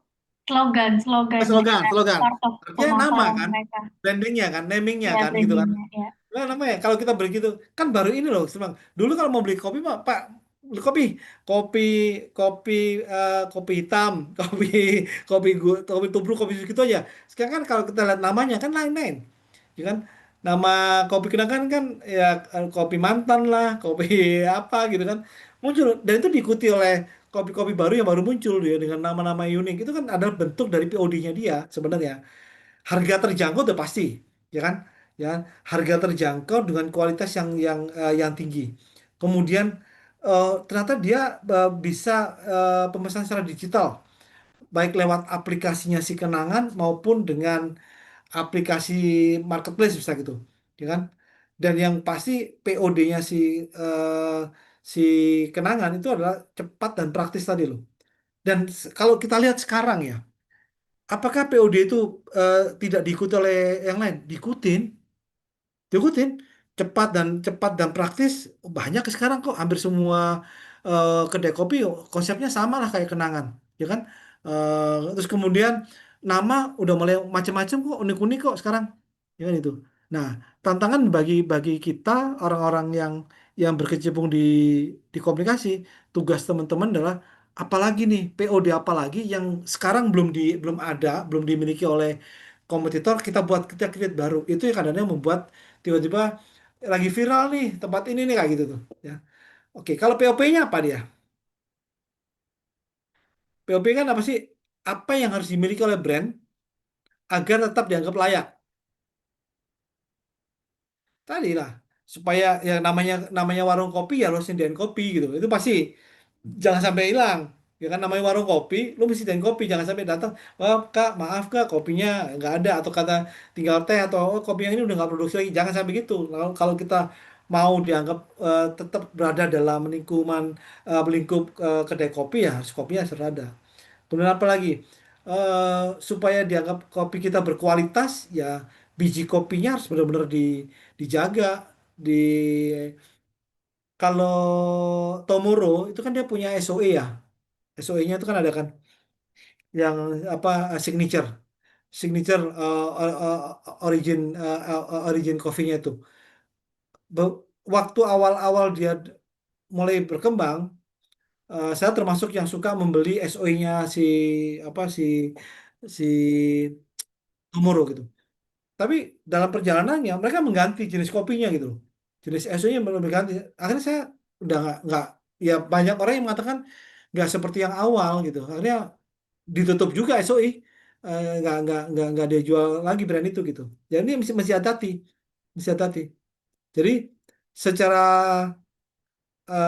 singkat kalau kita bicara mengenai kopi kenangan tadi, kopi kenangan itu kan menjadi brand lokal yang ditujukan untuk konsumen muda, eh, tinggal di kota, tinggal di perkotaan, ya kan, Jakarta, Bandung, Medan, Surabaya kan seperti itu, yang mana kenangan ini menawarkan kopi yang berkualitas, gitu kan ya, tapi dengan harga yang masih masuk kantong. Hmm. Nah, dan pastinya apa? Mudah untuk mesennya secara digital, baik pakai aplikasinya dia maupun pakai aplikasi dari uh, marketplace. Sehingga apa? Sehingga dengan dengan target market yang sudah dia targetkan, frame frame of reference-nya sudah ditentukan, POD dan POP ada, maka eh, si kopi kenangan itu menjadi kopi pilihan sehari-hari nih yang praktis dan relevan. Makanya saya bilang enggak, saya juga bingung juga sih di kantor saya. Di kantor tuh anak-anak muda yang junior-junior saya tuh bawanya minum bawa kopi kenangan gitu loh. Kalau saya ya enggak, saya lebih suka kopi hitam yang single origin, buat sendiri dari rumah bawa ke kantor gitu. Nah, kayak hal seperti ini teman-teman mesti lihat kalau di kantor teman-teman nih, di mana teman-teman sekarang bekerja, mesti lihat ya, baik itu di swasta maupun di pemerintahan, mesti lihat nih target audiens saya siapa sih ya. Kan di sini kan ada Pak Yohanes sekarang, mesti lihat target audiensnya kan masih luas masalahnya kan kalau pemerintah itu kan target audiensnya semua orang yang bermasalah dengan hukum misalnya gitu kan, itu akan berhadapan dengan saya punya lembaga gitu kan. Jadi supaya supaya kejaksaan Pak Yohanes di Kejaksaan ya, Kejaksaan Agung ya, itu sebagai Pak, di mana? iya orang kejaksaan Pak. Oh ya, Kejaksaan ya. Maka frame of reference kejaksaan apa? Adalah lembaga penegak hukum di Indonesia. Supaya itu tetap dianggap sebagai lembaga yang punya kredibilitas, harus dijaga orang-orangnya, ya, baik itu dari pengalaman, pendidikan, bahkan perilakunya itu menjadi jaga. Itu menjadi tugas orang-orang yang menjaga brandnya itu sendiri. Jangan sampai kalau kalau sampai udah nggak bisa dipegang brandnya, ya udah kita nggak bisa ngapa-ngapain. Salah satu yang udah kita jual itu, ya gitu. Banyak kok contoh-contoh produk lokal yang kita bisa diskusikan tentang positioning seperti ini. Erigo misalnya, ya, kaos gitu kan. Target audiensnya ya sama ya. Apa kira-kira siapa sih mereka gitu? Ya itu. Oke. eh nah, berikutnya saya akan bicara sampaikan mengenai brand personality. Nah, teman-teman, brand personality itu apa sih? Nah, ya. Brand personality itu bukan hanya atribut tambahan, tapi elemen strategis. Jadi beberapa hal yang mungkin mesti kita pelajari juga mengenai definisi ya. Kalau secara definisi itu ini definisi dari brand personality. Jadi ciri khas utama dari brand kita itu apa ya? Ini adalah sekumpulan karakteristik manusia yang diasosiasikan dengan suatu merek. Jadi eh, mesti kita lihat nih. Ya, artinya konsumen tuh melihat dan merasakan merek itu seolah memiliki kepribadian layaknya manusia. Jadi bagaimana brand kita itu bisa diterima dengan masyarakat, dengan konsumen luas, ya, layaknya kita menerima teman atau orang lain gitu, gitu, ya. Jadi tujuannya apa? Tujuannya seperti ini. Ada beberapa membangun membangun koneksi emosional, mendorong loyalitas yang panjang, ya. Tapi yang pasti ada gini, paling nggak dalam dalam definisi dan tujuan dari brand personality itu ada, kalau Ecker itu mengatakan a well-established brand personality contribute to differentiation. Jadi si Eker itu mengatakan bahwa penetapan brand yang tepat itu paling nggak memberikan kontribusi yang membedakan. Ya, penempatan brand yang tepat, memposisikan brand yang tepat itu menjadi pembeda bagi kita dengan kompetitor, ya kan? Yang membangun hubungan secara emosional, ya, emotional connection, dan juga lasting preferences-nya itu ada sendiri, ya. Nah, dimensinya ada 5, ya. Ini teman-teman baca aja nanti yang ini kayaknya udah saya share ya, yang ini ya. Ya, tolong dibaca. Memang tidak semua yang saya sampaikan di sini ada di dalam slide ini, ya. Yang saya sampaikan saya menambahkan dari apa yang dari ini karena saya teman-teman masih bisa baca, ya. Lalu juga manfaatnya apa aja? Mungkin, ya, yang bisa saya tambahkan di sini adalah mengenai brand personality itu adalah eh, bagaimana contoh aplikasi contoh bagaimana kita mengaplikasikan brand personality secara lokal, ya. Tadi ya saya bilang saya akan pakai contoh-contoh yang memang sudah ada di Indonesia dan sudah cukup besar. Ada Wardah, ada Gojek, ada Eiger, ada bank itu ada BCA, ya, ada Erigo. Dimensi dominannya apa misalnya itu?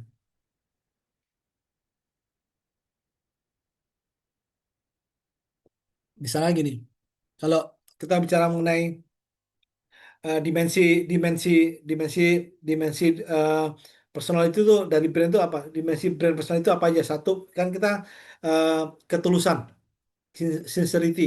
Jadi brand itu supaya bisa diterima oleh masyarakat yang mau nggak mau dia harus sincere, harus jujur, nggak boleh berbohong, kan? Eh, antara antara konten yang ditulis di kemasan dengan realnya itu harus harus sama gitu. Makanya kan kalau kalau yang rame itu kan kosmetik tuh ya, kosmetik yang tidak mengandung merkuri atau nggak mengandung merkuri kan rame tuh perdebatannya tuh, ya kan? Karena tadi yang satu mengatakan tidak mengandung zat apa, ternyata di sama kompetitor dia beli, dia bawa ke lab, dia tes, kalau hasilnya beda dia akan press conference kayak gitu, mesti hati-hati. Maka eh, kalau contoh-contoh tadi kalau Wardah misalnya, Wardah itu eh, dimensinya domainnya di mana nih? Apa dominasinya di mana? Wadah misalnya Wadah itu pasti ya sincerity-nya lah, jadi ketulusannya gitu. Kalau kalau Gojek ada di mana, pasti teman-teman masih lihat, oh kalau Gojek tuh saya pakai aplikasi Gojek tuh lebih pada excitement aja gitu. Enak aja pakainya, lebih pada user friendly nih aplikasinya, ya. Atau juga kalau misalnya bank misalnya, ya, kayak contoh BCA gitu kan, jadi kompetensi BCA tuh di mana sih? Jadi karakter kepribadian yang dibangun oleh BCA itu lebih pada apa? Eh, Keandalan. Ya keandalan tuh gini, teman-teman, saya yakin lebih banyak pakai BCA dibandingkan pakai bank lain. Hampir, hampir jarang banget kita ketemu eh, B- ap- aplikasinya BCA, sistem BCA itu down, ya kan? Jarang lah. Makanya kalau misalnya BCA down aja pagi sebentar, 15 setengah jam gitu, rame tuh di media tuh. Bisa ada bla bla bla gitu kan, memang orang udah yakin betul bisa tuh lebih andal tuh secara secara sistemnya gitu. Sementara bank lain ya paling nggak sebulan sekali ada lah gitu. Cuman kita udah tahu lah gitu. Tapi biasanya tuh kelihatan, biasanya tuh dimensi dominannya tuh ada di kompetens, ya kan, keandalannya, ya kan, andal, cerdas, sukses, dan profesional, dan juga artinya terpercaya. Artinya apa gini? Beberapa waktu lalu saya tuh saya punya ATM BCA gitu ya. Tiba-tiba saya tuh dapat dapat dapat SMS yang meminta segera tukarkan poin Anda. Poin Anda berjumlah bla bla bla akan segera berakhir dalam waktu sekian lama gitu. Pertama saya bilang itu dia ngirimnya, nggak tahu ada yang pernah dapat nggak nih? Ngirimnya pakai SMS dan pakai nomornya BCA. Kenapa saya maksud sampai pakai nomor BCA itu gini, saya dapat SMS itu exactly dapat dari nomor yang saya suka dapat nomor token. Saya suka dapat laporan rekening koran di nomor yang sama. Bayangkan tuh. Nah, sehingga dia dia ngasih link tuh, ya. Tiba-tiba tukarkan poin Anda sejumlah bla bla bla akan berakhir dalam waktu sekian. Silakan tekan link berikutnya gitu. Pertama saya nggak saya pencet. Saya cuma gini, poin. Saya kan nggak punya kartu kredit, nggak punya kartu kredit BCA, kartu yang bisa memberikan poin. Saya biarin. Seminggu kemudian muncul lagi SMS yang sama dengan mengatakan hal yang sama. Cuman bedanya yang akhirnya membuat saya penasaran adalah gini teman-teman. Kan kalau pertama dia bilang poin Anda katakanlah ada 150, setelah seminggu dia bilang lagi poin Anda menjadi 170. Secara logik saya bilang ini BCA beneran, ini BCA beneran. Kenapa? Karena dia tahu kalau kemarin dia bilang saya punya BCA, poin cuma 150, sekarang sudah seminggu jadi 170 kan make sense kan? Gitu kan? Akhirnya saya inilah saya apa? Saya coba pencet gitu kan. Cuman nggak saya terusin. Nah, saya cuma mau cerita bagaimana yang namanya eh, kepercayaan itu dibangun oleh BCA. Sehingga saya ngubungin ke BCA, halo BCA, saya sampaikan saya ada menurut saya itu adalah scam gitu kan. Dia BCA tuh langsung menawarkan Pak satu, Bapak udah pencet linknya sudah atau belum? Saya udah pencet, tapi saya nggak masuk ke dalam, hanya thread dia masuk ke landing page, masuk lagi saya nggak saya masukin. Terus dia nanya, Bapak mau diblokir apa enggak? Saya bilang enggak. Oke, kalau nggak mau diblokir, berarti kan udah tuh. Untuk meyakinkan saya bahwa akun saya aman, dia mengajukan beberapa pertanyaan yang harus saya jawab, yang nantinya pada ujung-ujungnya gini, dia akan tahu Bapak kenanya di daerah mana, lalu diblokir daerah. Jadi ternyata memang benar, dia yang di phishing itu adalah nomor, bukan di phishing. Jadi si scammer itu masuk ke jaringan SMS-nya si BCA gitu. Tapi bagaimana saya masih percaya dengan BCA karena tadi loh, bagaimana dia melakukan mitigasinya dengan memberikan beberapa pertanyaan yang menurut saya juga juga ini apa namanya eh keterlaluan juga banyak sampai 5 saya bisa bilang ini yakin hal BCA apalagi saya telepon ini yakin hal BCA karena dia menanyakan hal-hal yang nggak biasa ditanya oleh bank lain hanya untuk meyakinkan bahwa itu aman gitu ya jadi dimensi ini mesti dibangun gitu ya so kalau kita bilang, jadi kita ngomong brand brand personality, secara kesimpulan itu tadi dan brand brand personal itu menjadi elemen yang strategis, ya, elemen strategis untuk membangun hubungan jangka panjang dengan konsumen gitu. Jadi kalau konsumen udah personality kita sudah diterima oleh oleh oleh orang lain tuh maka senang dengan berteman dengan kita gitu. Makanya bangunlah personality teman-teman tuh. Teman-teman tuh pengen pengen dianggap sebagai apa sih di di kalangan yang lain? Apakah dianggap sebagai orang yang jujur, yang amanah, yang fatona, yang bisa dipercaya, atau yang apa gitu? Atau kita menjadi orang yang menyenangkan? Itu brand yang mesti kita bangun. Ya, jangan sampai orang diri kita tuh eh, eh, brand kita tuh terbangun oleh sesuatu yang membuat orang aduh kalau ada dia malas ya udah sehingga ketiadaan kita itu menjadi sesuatu yang dinanti-nantikan sama orang lain. Jangan sampai seperti itu. Makanya bilang membangun brand personal itu tuh penting sekali, ya. Nah, sekarang tinggal bagaimana dengan dimensi kepribadian brand itu sendiri, ya. Nah, ya ini menjelaskan dari yang ini, ya, menjelaskan dari yang dimensi yang ini nih, ya, yang dimensi brand ini, sincerity, excitement ini dijelaskan lebih detail di sini, ya. Oke, satu ini. Yang pertama adalah sincerity, ya. Jadi kalau eh, ciri-cirinya teman-teman baca aja ini. Contohnya Wardah tadi, ya. Wardah itu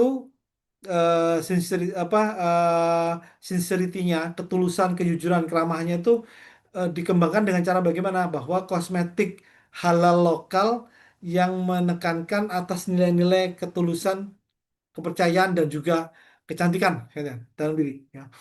Komunikasi brandnya itu penuh dengan empati. Kalau teman-teman lihat bagaimana dia membuat iklan-iklannya dia, ya itu bagaimana penuh dengan rasa empati spiritual ya kan, perempuan yang memang berkerudung misalnya gitu kan, bukan bukan gaya bukan gaya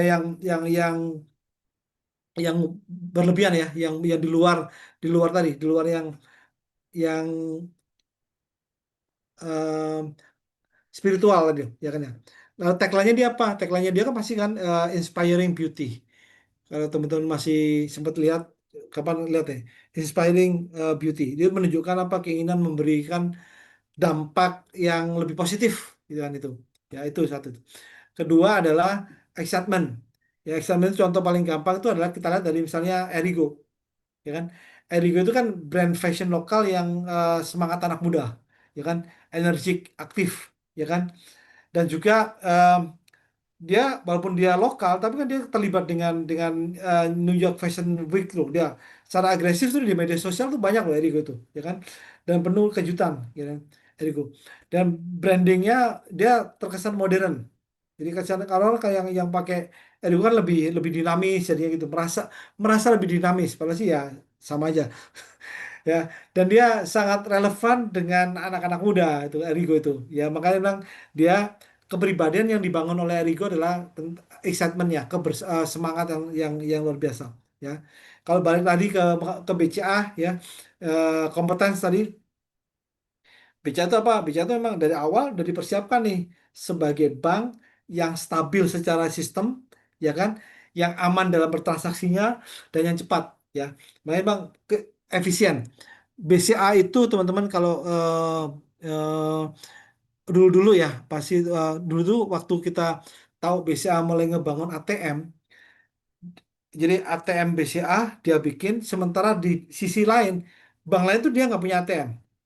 Bank pertama itu ada BCA dia bangun banyak ATM, terus eh, karena bank lain mau bikin ATM mahal, muncullah yang namanya ATM bersama, ya, ATM bersama, sehingga semua bank nggak perlu punya mesin, yang penting kartu ATM-nya ada logo bersama, bisa dipakai, bisa dicolok di ATM bersama. Apa yang terjadi? Menciptakan efisiensi dulu. Dulu kan kalau BCA tuh, sekarang ada yang masih suka ke BCA nggak sih? Ada yang suka ngantri nggak sih? Sampai dulu tuh kita suka bercanda tuh BCA tuh bank capek antri. Benar-benar tuh kalau kalau ngantri panjang. Lihat sekarang, bagaimana sedemikian rupa orang kalau mau ke BCA supaya nggak ngantri. ATM-nya yang tadinya hanya bisa tarik, sekarang bisa bikin tarik dan store. Kan gitu kan? Ya, udah mulai tuh. Jadi kalau hanya sekedar narik tunai atau store tunai, ngapain sih ke BCA, ke bank, ke cabang, cukup situ, itu bagian dari efisiensi. Yang dulunya waktu pertama dia ngebangun itu, kami-kami, bankers dari bank lain, cuman gini, ngapain BCA tuh buang-buang uang, nanem investasi situ gitu. Kenapa dia nggak masuk ke mana, ke ATM bersama? Tapi dia yakin dia dengan strategi yang dia sendiri dia bangun, tetap dia bikin. Sekarang yang ada apa? Semua kartu ATM bisa dicolok di mesinnya BCA. Artinya apa? Bank membayar setiap ada kartu bank lain dicolok ke dalam mesin ATM bank lain, itu bank itu akan membayar yang namanya MDR, ya, kayak MDR, kayak macam apa, interchange fee, dia ada interchange fee-nya, bayar tuh. Makanya kan kalau teman-teman masih ada pakai kartu ATM, tarik tunai dari bank lain atau store dari ATM bank lain kena cas misalnya gitu. Karena tadi bank itu membayar ke jaringannya BCA, ke jaringannya ATM bersama itu bayar gitu. Sehingga bank mulai menggunakan tagline eh, gratis transaksi di ATM bank lain, misalnya gitu kan, ada syarat dan ketentuannya kayak gitu, itu menjadi USP tuh, menjadi unique selling proposition tuh gitu. Nah, kemudian apa lagi? Sophisticated service itu yang ada terkesan mewah, elegan, ya kan. Eh, Contohnya misalnya ada batik Danar Hadi, ya. Kalau yang suka pakai batik pasti tahu lah Danar Hadi. Itu brand batik premium tuh Danar Hadi tuh, ya kan. Dengan image yang mewah. Jadi kalau teman-teman pakai pakai baju apa batik Danar Hadi, orang pasti wah ini pasti batik mahal. Dijualnya dia adalah apa namanya butiknya di Plaza Senayan, Sun City gitu kan. Itu kan butik-butik yang kelas atas gitu, ya. Lalu digunakan oleh kalangan atas dan hal itu udah pasti tuh dia Dia kalau kalian teman-teman nyari batik dan radi, kalau ke Matahari Robinson tuh nggak ada, ya kan? Metro kayaknya nggak ada juga ya, Metro ya kayaknya. Saya sih, kalaupun ada dia pasti punya counter sendiri dia, gitu kan? Gitu. Nah, lalu dimensi uh, ketangguhan, roughness ya, ruggedness ya. Contohnya adalah Eiger, ya. Eiger itu eh, brand brand perlengkapan outdoor gitu kan ya, yang yang untuk berpetualang ya kan, lalu dia punya daya tahan yang cukup kuat, dan juga anti air, itu dia bangun tuh personality. Jadi orang ketika mau orang yang suka outdoor pasti kalau nyari barang ya udah Eiger aja gitu, ya gitu ya. Tuh. Beberapa hal ini menjadi yang mesti dibilangkan. Oke. Sampai sini ada mau tanya nggak? Kita selesai jam. Masih setengah jam lagi kan ya? Iya, Pak. Oke, ya, saya salah tuh. Oke. Nah, selanjutnya, ini saya masuk ke brand equity. Ya, ini berarti kita udah banyak bahas beberapa hal yang teman-teman mesti ketahui mengenai branding tadi ya, dari mulai identitas citra, identitas brand, citra brand. Terakhir kita tadi barusan bahas mengenai positioning. Jadi saya ulang sekali lagi, identitas itu sesuatu yang bisa kita create, tapi citra itu yang diterima oleh masyarakat, yang diterima oleh konsumen. Bagaimana konsumen mempersepsikan diri kita, eh, eh, di diri kita ya, di benak mereka itu citra. Nah, untuk bisa membangun citra itu, ya kan, brand udah kita bangun untuk mencapai citra yang mau kita mau, ya citra yang diciptakan oleh masyarakat konsumen seperti yang kita harapkan, maka positioningnya harus benar. Ya, ketika bicara mengenai positioning tadi teman-teman juga udah kita bahas mengenai eh, dimensinya ada di mana, ya produk kita di mana dan macam-macam. Oke. Nah, sekarang saya ngomong mengenai eh, brand equity. Nah, brand equity itu apa sih gitu kan ya? Brand equity itu nanti setelah kita membahas materi ini paling nggak satu tujuannya adalah teman-teman mesti bisa menjelaskan tentang brand equity. Ya, udah ngomong brand identity, udah ngomong tentang citra brand, udah ngomong brand positioning, sekarang ngomong brand equity. Harusnya nggak sih? Kedua, paling nggak teman-teman bisa membandingkan lah model-model dari brand equity itu, ya, baik itu menurut yang Eker maupun Keller. Equity itu aset teman-teman.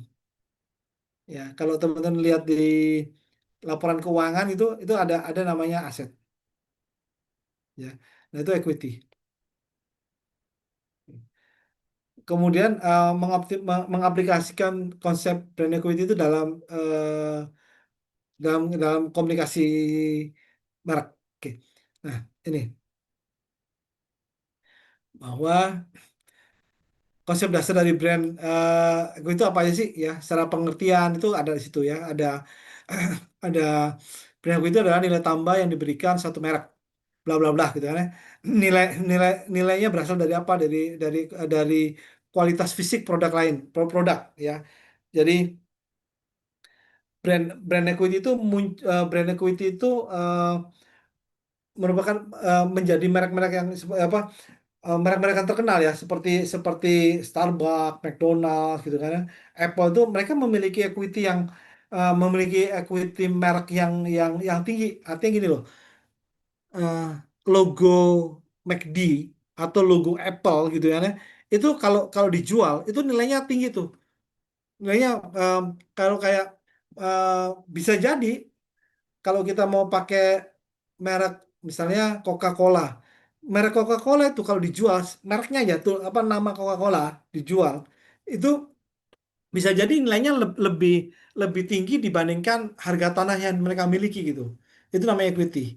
Jadi kalau teman-teman ada di baca laporan keuangan, ini ada dari orang accounting nggak di sini?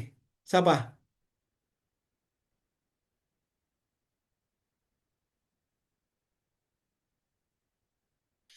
Udah mau tanya nggak? Nadia mau tanya? Nggak? Nah, Pak Bro, sorry. Saya yes. izin live ya, Pak. Nggak kuat Yes. saya, Pak.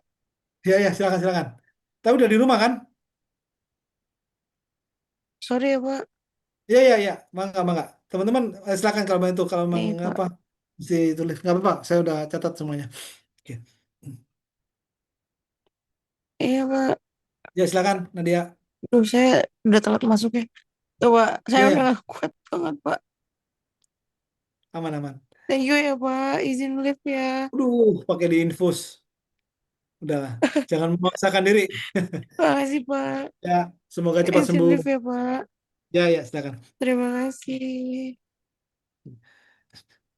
Ada di sini ada yang dari ada orang accounting nggak? Ada yang pernah belajar sastra mesin nggak? Jadi gini, saya bilang gini, kalau Dasar teman-teman mesin tuh gimana, Pak? lu tanya lagi. Oke, jadi gini, kalau teman-teman baca laporan keuangan itu kan paling nggak teman-teman tahu lah, laporan keuangan itu ada neraca, ada laba rugi, ada perubahan perubahan modal gitu, ada arus kas ya. Yang paling umum itu adalah laba rugi sama neraca. Di neraca itu kan ada dua tuh kanan kiri tuh ya, ada ada aset, ada aset dan ada apa eh, liabilities ya, ada harta, ada kewajiban, ada nah di bawah itu ada biasanya itu modal store. Nah, itu equity. Nah, artinya gini, teman-teman. Brand-brand seperti kayak tadi, Starbucks, McD, Apple, itu kan ada hak patennya kan. Hak paten itu ada rupiahnya. Jadi itu. Jadi itu apa namanya nilainya dari sebuah brand itu tidak tidak bisa diukur dengan rupiah begitu aja. Walaupun bisa kita rupiahkan. Tapi artinya gini, yes, ngebangun brand itu nggak gampang, teman-teman. Ngebangun merek itu nggak mudah. Tapi once ketika merek itu bisa kita bawa, kita angkat, itu bisa punya nilai. Makanya gini, yang paling umum gini, ada beberapa bank kan merger tuh, ya kan, merger atau katakan dibeli. Terakhir tuh adalah BTN. BTN itu kan sekarang dia punya punya punya BTN Syariah, ya kan. Terus dia membeli bank syariah lain. Bank syariah apa yang dibeli? Adalah Jetras. Dia beli nih. Tapi sekarang dia berubah nama menjadi Bank Syariah Nasional. Ya Bank Syariah Nasional, BSN. Kenapa dia mengganti nama Jetras, nama BTN? Kenapa nggak dipakai Jetras Syariah atau BTN Syariah? Kok dia milih nama baru? Atau paling nggak, mungkin teman-teman belum familiar. Kalau teman-teman familiar sekarang, ada yang tahu SNBC nggak? Kalau berita, Pak, CNBC. Bukan SNBC, bukan SNBC. Bang SNBC itu BTPN. BTPN kan udah ganti nama sekarang, ya kan? Ya, ketika diganti nama, dia tahu berarti si manajemennya menganggap bahwa brand nama BTPN itu ketika dibeli oleh Jepang, ya, dibeli oleh Jepang, itu kan enggak lah, enggak kuat-kuat amat kok, enggak kuat-kuat banget kok nama BTPN itu, gitu kan? Saya selalu ceritanya dulu ya, karena tahun dulu. Dulu tuh BTPN tuh bank yang eh, positioningnya itu untuk pensiunan. Jadi BTN itu bank tabungan pensiunan nasional. Dulunya begitu tuh. Jadi dia tuh memang kerjasamanya dengan pemerintahan, nasabah apa pegawai-pegawai PNS yang pensiun itu uangnya ditabung. Jadi selain ada taspen taruh di situ itu BTPN. Kan akhirnya begitu perubahan zaman, perubahan apa namanya kebijakan pemerintah segala gitu kan. Akhirnya kan BTPN, nama BTPN pun mereka even tidak tidak memberikan stand for-nya, kepanjangannya BTPN aja, sehingga anak-anak sekarang taunya BTPN gitu. Nah, menurut mereka nama BTPN itu equity-nya nggak terlalu kuat-kuat amat, nilainya nggak nggak strong-strong banget gitu loh. Ya udah ganti aja dengan grupnya SNBC yang membeli dia, kayak gitu tuh.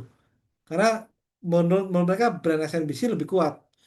Ketika BNI Syariah, BSM, Bank Syariah Mandiri sama BRI Syariah digabung, yang keluar nama kan baru BSI. Sekarang nilai nama BSI jauh lebih besar daripada nama bank sebelumnya. Nah, itu namanya equity, teman. Ya.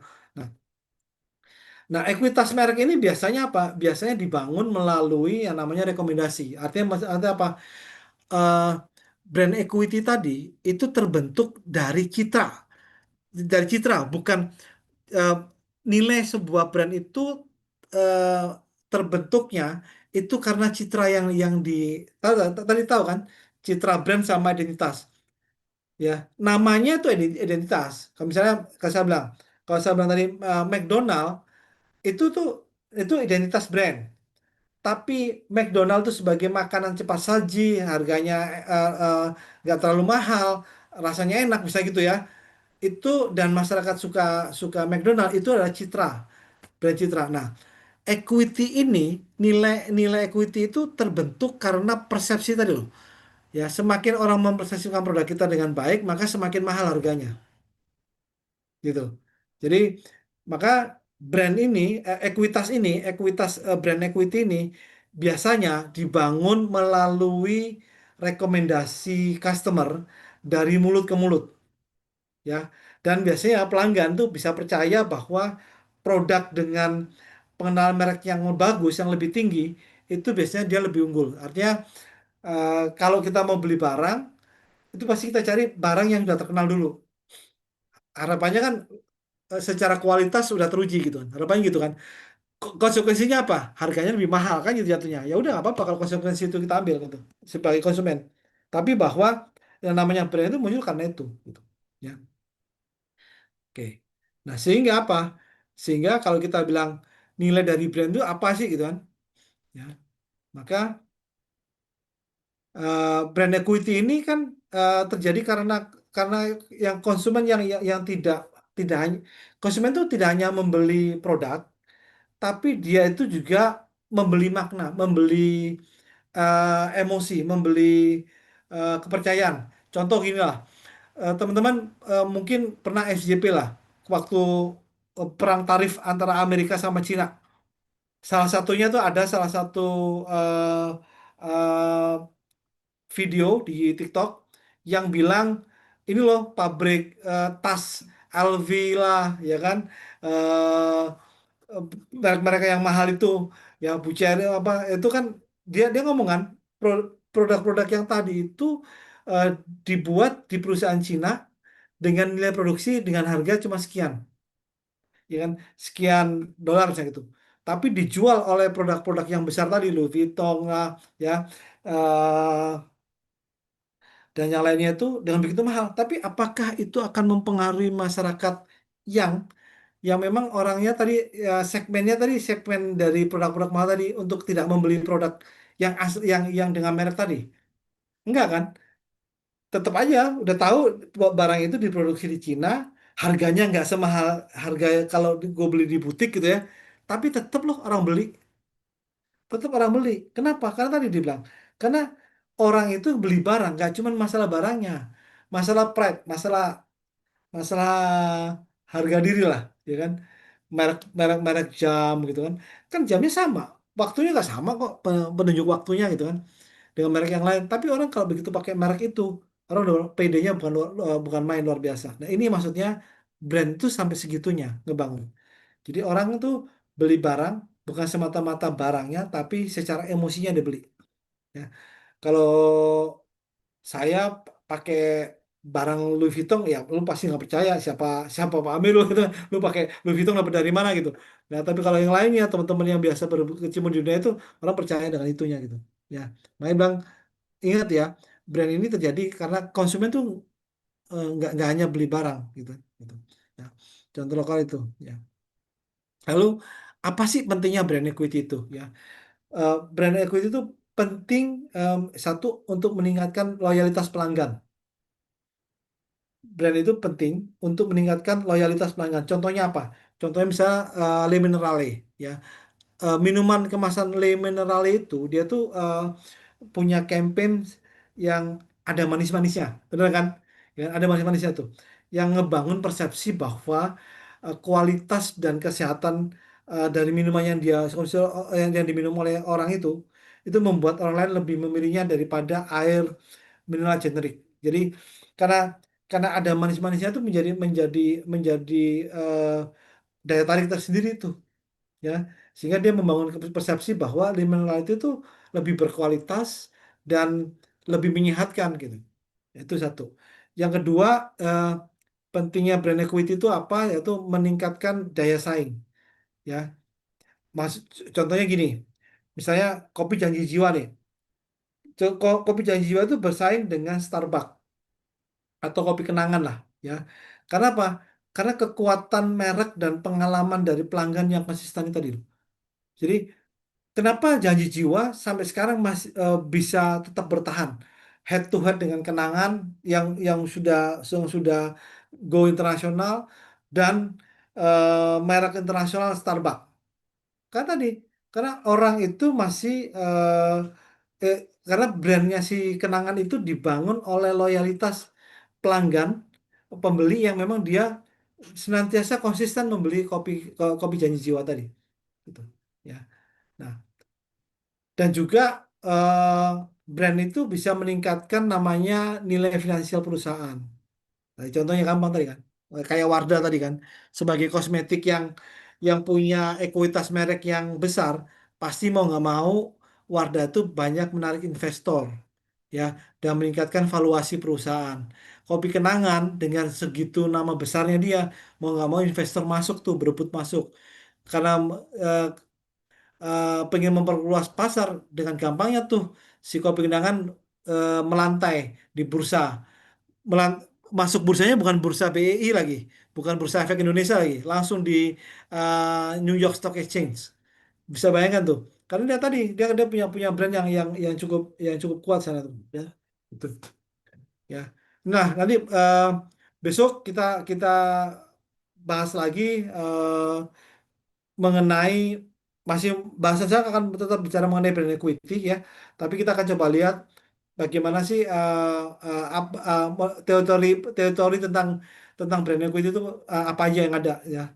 Nah, mungkin teman-teman juga udah mulai mempersiapkan teman-teman gini untuk ujiannya sama seperti kemarin, ya. Saya nggak mungkin ngasih ngasih soal esai seperti apa, akan paper. Saya lagi pikirkan eh, mengenai bagaimana teman-teman bisa membuat strategi untuk brand dari apa? Brand dari tempat teman-teman sekarang lagi bekerja. Lagi mikir itu. Makanya saya pengen tahu nih. Mungkin tantangannya nanti ada di Pak Yohanes sama Pak Agus kali ya yang ada di pemerintahan tuh. Tapi nggak apa-apa. Itu justru menarik tuh. Bagaimana strategi yang dibangun oleh Pak Yohanes dan Pak Agus, ya.